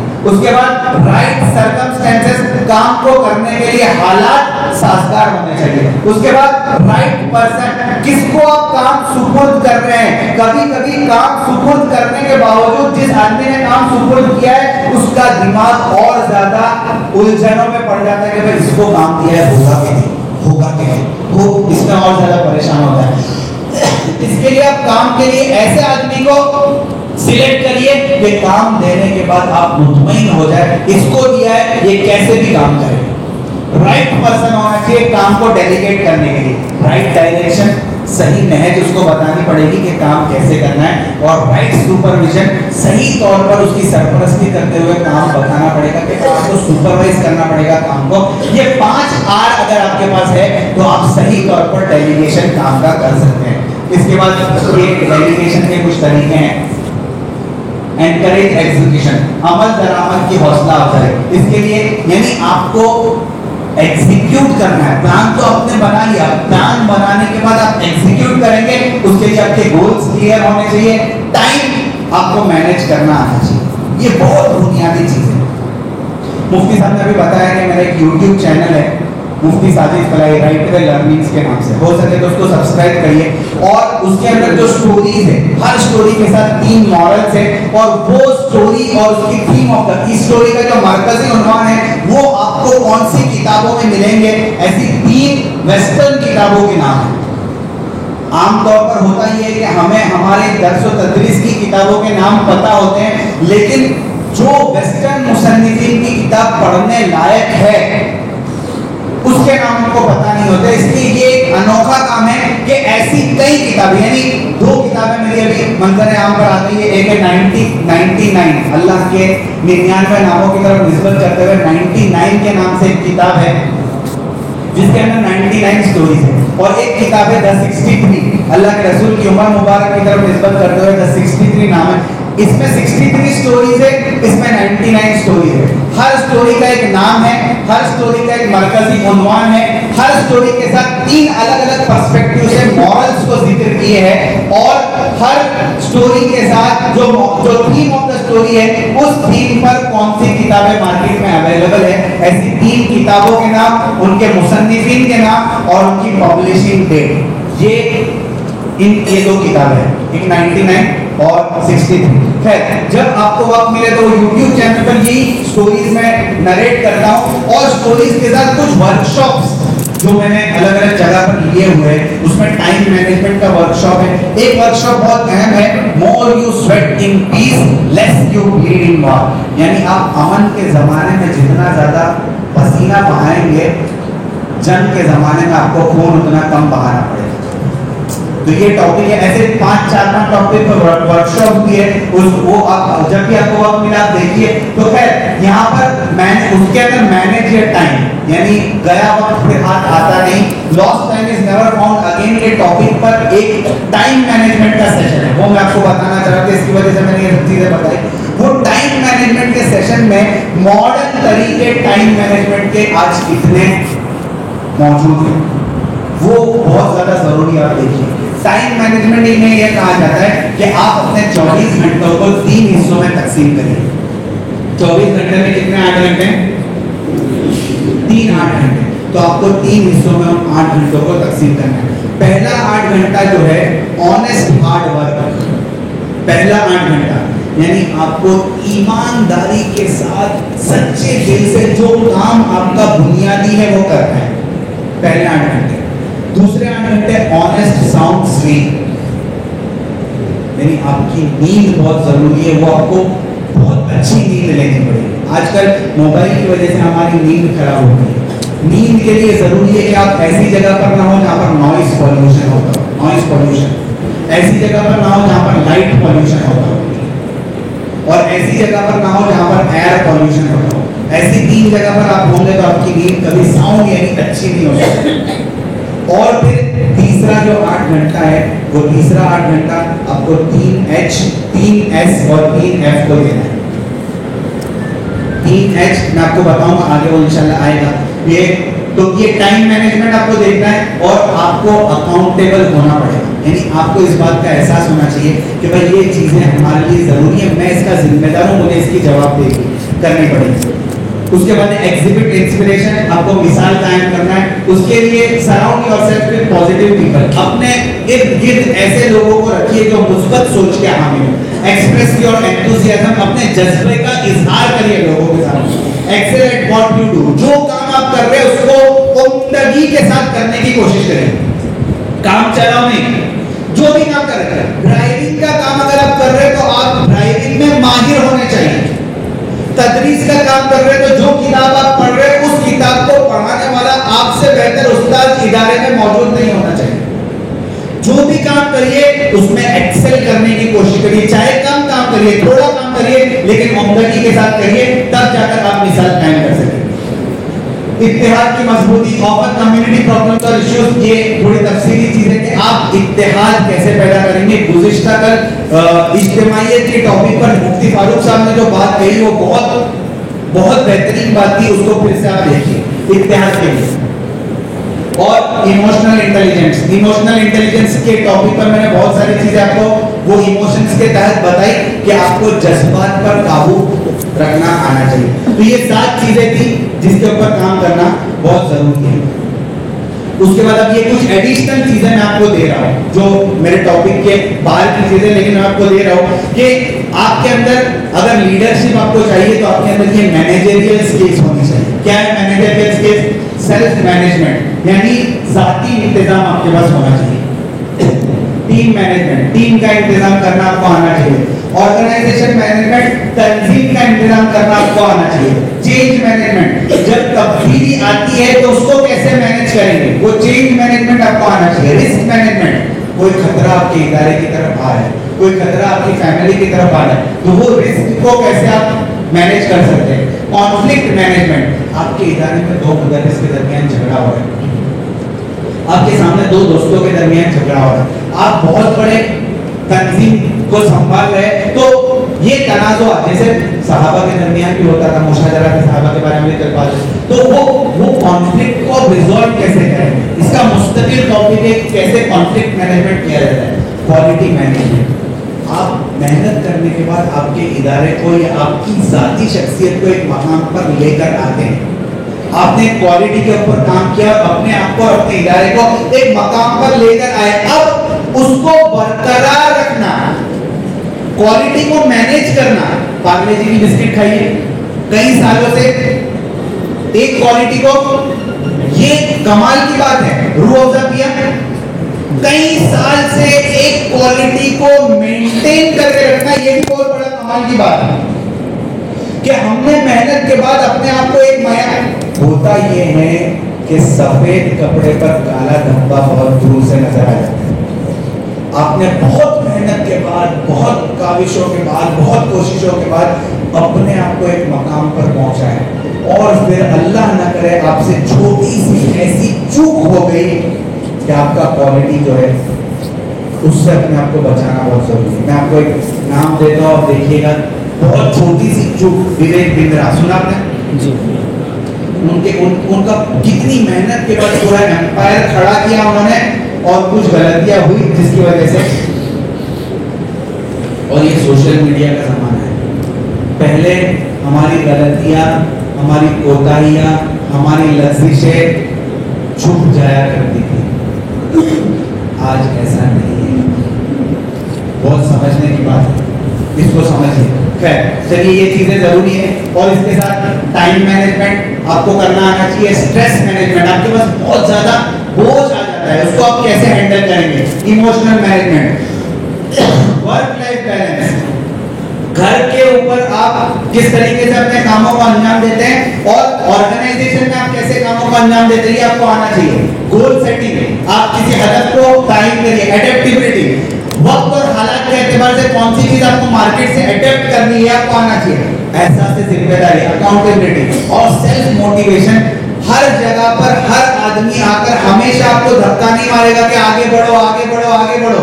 आपको अपने अंदर कोई ऐसा जज्बा पैदा करना पड़ेगा कि आप सेल्फ मोटिवेटेड होते रहें कि मैं इस काम की वजह से आगे बढ़ रहा हूं।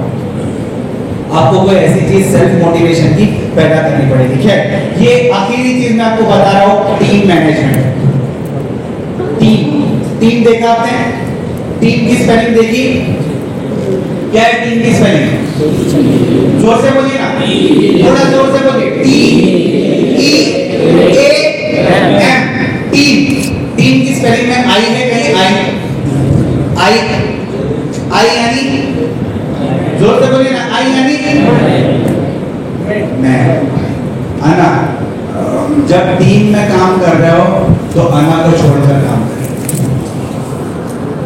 आई को छोड़कर काम करें। टीम में कहीं पर भी आपने आई को तलाश करने की कोशिश की, कभी आपका काम सक्सेसफुल नहीं होगा। अना को छोड़कर काम करिए। टीम में वी होता है, आई नहीं होता। और नीचे क्या है? जोर से बोलिए ना। जब टीम वर्क करने के बाद आपको पता नसीब होगी, विन हो जाएंगे, तो आई बाय डिफॉल्ट बीच में आ गया है। यहाँ आपको किसी को बताने की जरूरत नहीं पड़ेगी कि किसकी वजह से पता मिली, लोगों को खुद ब खुद पता चल जाएगा। इसलिए टीम में आई को तलाश मत करिए। ये जानते कौन है जी? ये टीम मैनेजमेंट के बड़े बड़े इंस्टीट्यूशन में एग्जाम्पल दिया जाता है इनका। पता है कौन है? बॉम्बे के डब्बा वाले, जानते हैं इनको? इनकी केस स्टडी बड़ी बड़ी यूनिवर्सिटीज में पढ़ाई जाती है टीम मैनेजमेंट को समझाने के लिए कि कैसे ये टीम मैनेजमेंट करते हैं। जबरदस्त। इनको जानते हैं? प्रिंस चार्ल्स है, ये डब्बे वाले को अपने बेटे की शादी में बुलाया था। ये जानते हैं इनको? इनका नाम ब्रैंसन है। ये वर्जिन एटलांटिक एरोप्लेन और फ्लाइट की बहुत बड़ी कंपनी के मालिक है। इनका टाइम मैनेजमेंट और टीम मैनेजमेंट, एक मिसाल देता हूं। ये प्रिंस चार्ल्स है, इसने यूनाइटेड किंगडम से फोन किया कि मुझे डब्बे वालों से मिलना है। किसको फोन करेगा ये? प्रिंस चार्ल्स अगर यूनाइटेड किंगडम से फोन कर रहे हैं तो किसको करेगा? दिल्ली करेगा, सेंटर में फोन करेगा। वहां उसने फोन किया कि मुझे किसको मिलना है, बोलिए ना। अब वो दिल्ली वालों को भी मालूम नहीं है डब्बे वाले कौन है, प्रिंस चार्ल्स को क्यों मिलना है डब्बे वालों को। खैर इन्होंने तलाश किया कि डब्बे वाले कौन है। पता चला कि बंबई में घरों से खाना ऑफिसेस तक पहुंचाने वाली एक टीम होती है जिनको डब्बे वाला कहते हैं, और प्रिंस चार्ल्स को इनको मिलना है।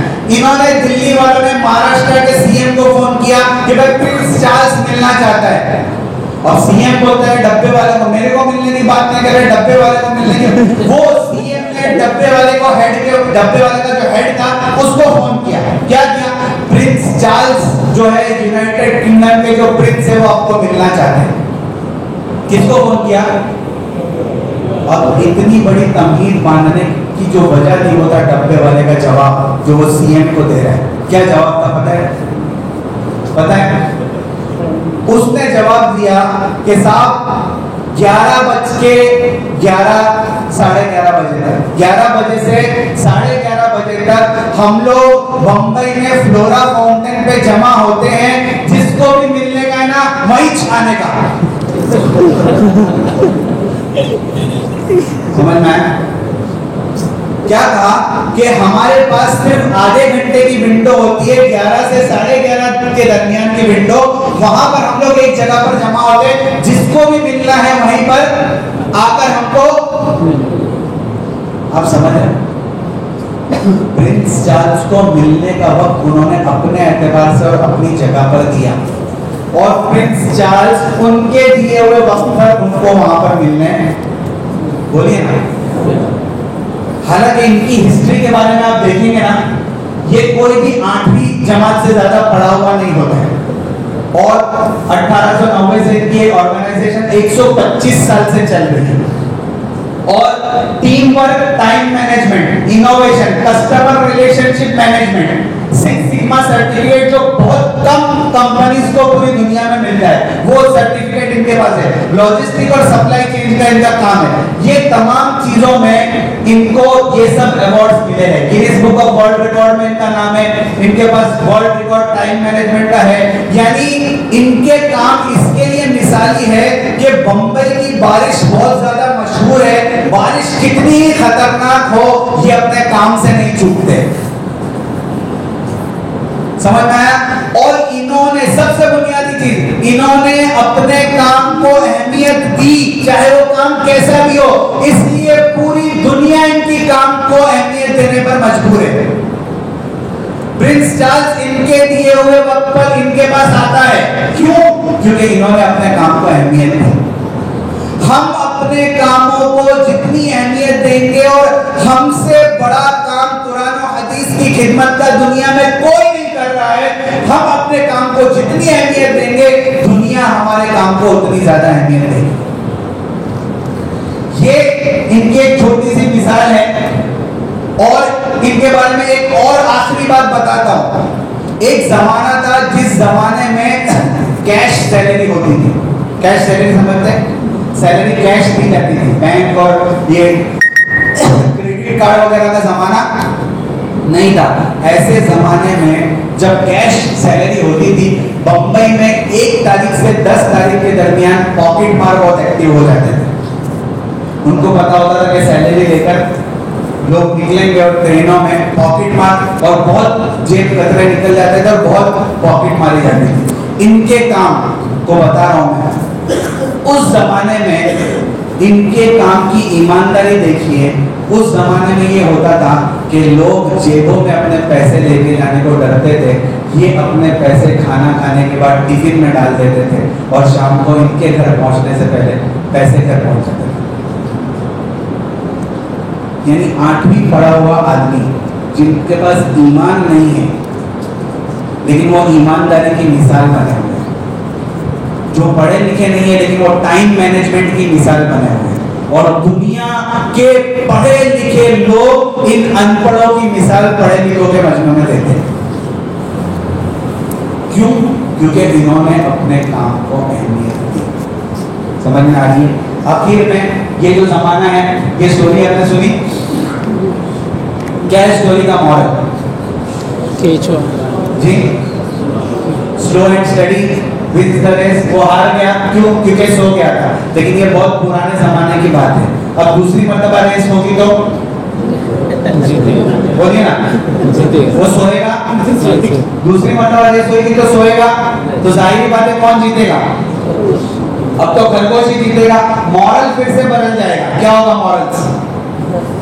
Fast and consistent, wins the race. आज के ज़माने में आपको तेज़ी के साथ काम करना पड़ेगा, लेकिन ये कछुआ जो था वो हैदराबाद का था। उसने कहा ऐसा नहीं भाई, एक तू जीता एक मैं जीता, तीसरी मर्तबा हम लोग रेस करेंगे। अब जो जीता बेस्ट ऑफ 3। तो खरगोश ने कहा कि कोई बात नहीं, हम लोग रेस करने के लिए तैयार है। अब वो रेस करने के लिए तैयार है, लेकिन कछुए ने एक शर्त लगाई कि मैदान मैं तय करूंगा कि कहां पर दौड़ना है। और कछुए ने ऐसे मैदान का इंतखाब किया जहां पर रास्ते में एक तालाब भी आता। अब कौन जीतेगा? कछुआ। क्यों? फिर से मॉडल चेंज हो जाएगा। क्यों जीतेगा ये? क्योंकि टैलेंट विंस द रेस। इसके पास 2 हुनर थे, जमीन पर चलने का भी और पानी में तैरने का भी। हमें भी अपने टैलेंट्स को बढ़ाने की जरूरत है इस जमाने में। हमें अगर असली उलूम के मैदान में और दीनी उलूम के मैदान में जामे काम करना है तो अपने टैलेंट्स को बढ़ाना पड़ेगा। और इससे भी आगे क्या है, हमें कोलैबोरेशन और टीम वर्क करना चाहिए। दोनों ने दोस्ती कर ली।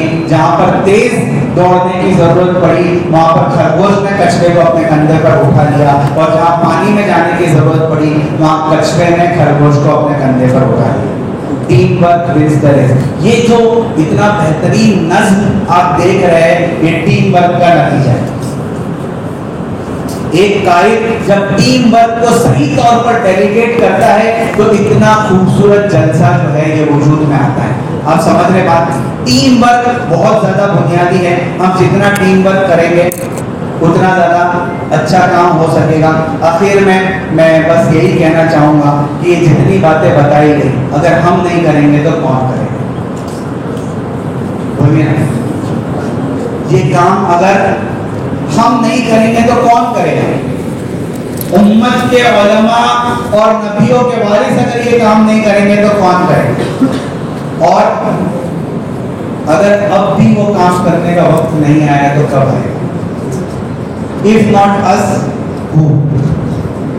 And if not now, when? इन 2 सवालों के साथ मैं आपको छोड़ रहा हूँ कि अगर हम ये सब काम नहीं करेंगे जो 2 दिनों की मजलिस में हमें यहाँ पर कहे गए तो आखिर वो कौन करेगा? और अगर अब भी वो काम करने का वक्त नहीं आया है तो फिर वो वक्त कब आएगा? इस शेर के साथ मैं आपको छोड़ रहा हूँ। जिंदा रहना है तो हालात से डरना कैसा, जंग लाजिम हो तो लश्कर नहीं लेके जाते। जज़ाकल्लाह। मैं फिर से एक मरतबा मुफ्ती अबू बकर साहब का तहे दिल से शुक्रिया अदा करूँगा, और आप तमाम हजरात का तहे दिल से शुक्रिया अदा करूँगा कि आपने बहुत ही दिल जमने के साथ बातों को सुना। अल्लाह तबारक व तआला इन 2 दिनों के वर्कशॉप में जितनी बातें कही गई है उस पर हमें अमल करने की तौफीक अता फरमाएं, और लोगों तक पहुँचाने की ज़रूरत जो महसूस की जा रही है वो हम इसको करें। और ये काम मुश्किल है, आसान नहीं है, लेकिन मुश्किल है नेज़ के देख जिंदा से परे नक्श चमन जोश बहार रक्स करना है तो तू पाओ की जंजीर करे। जज़ाकल्लाह।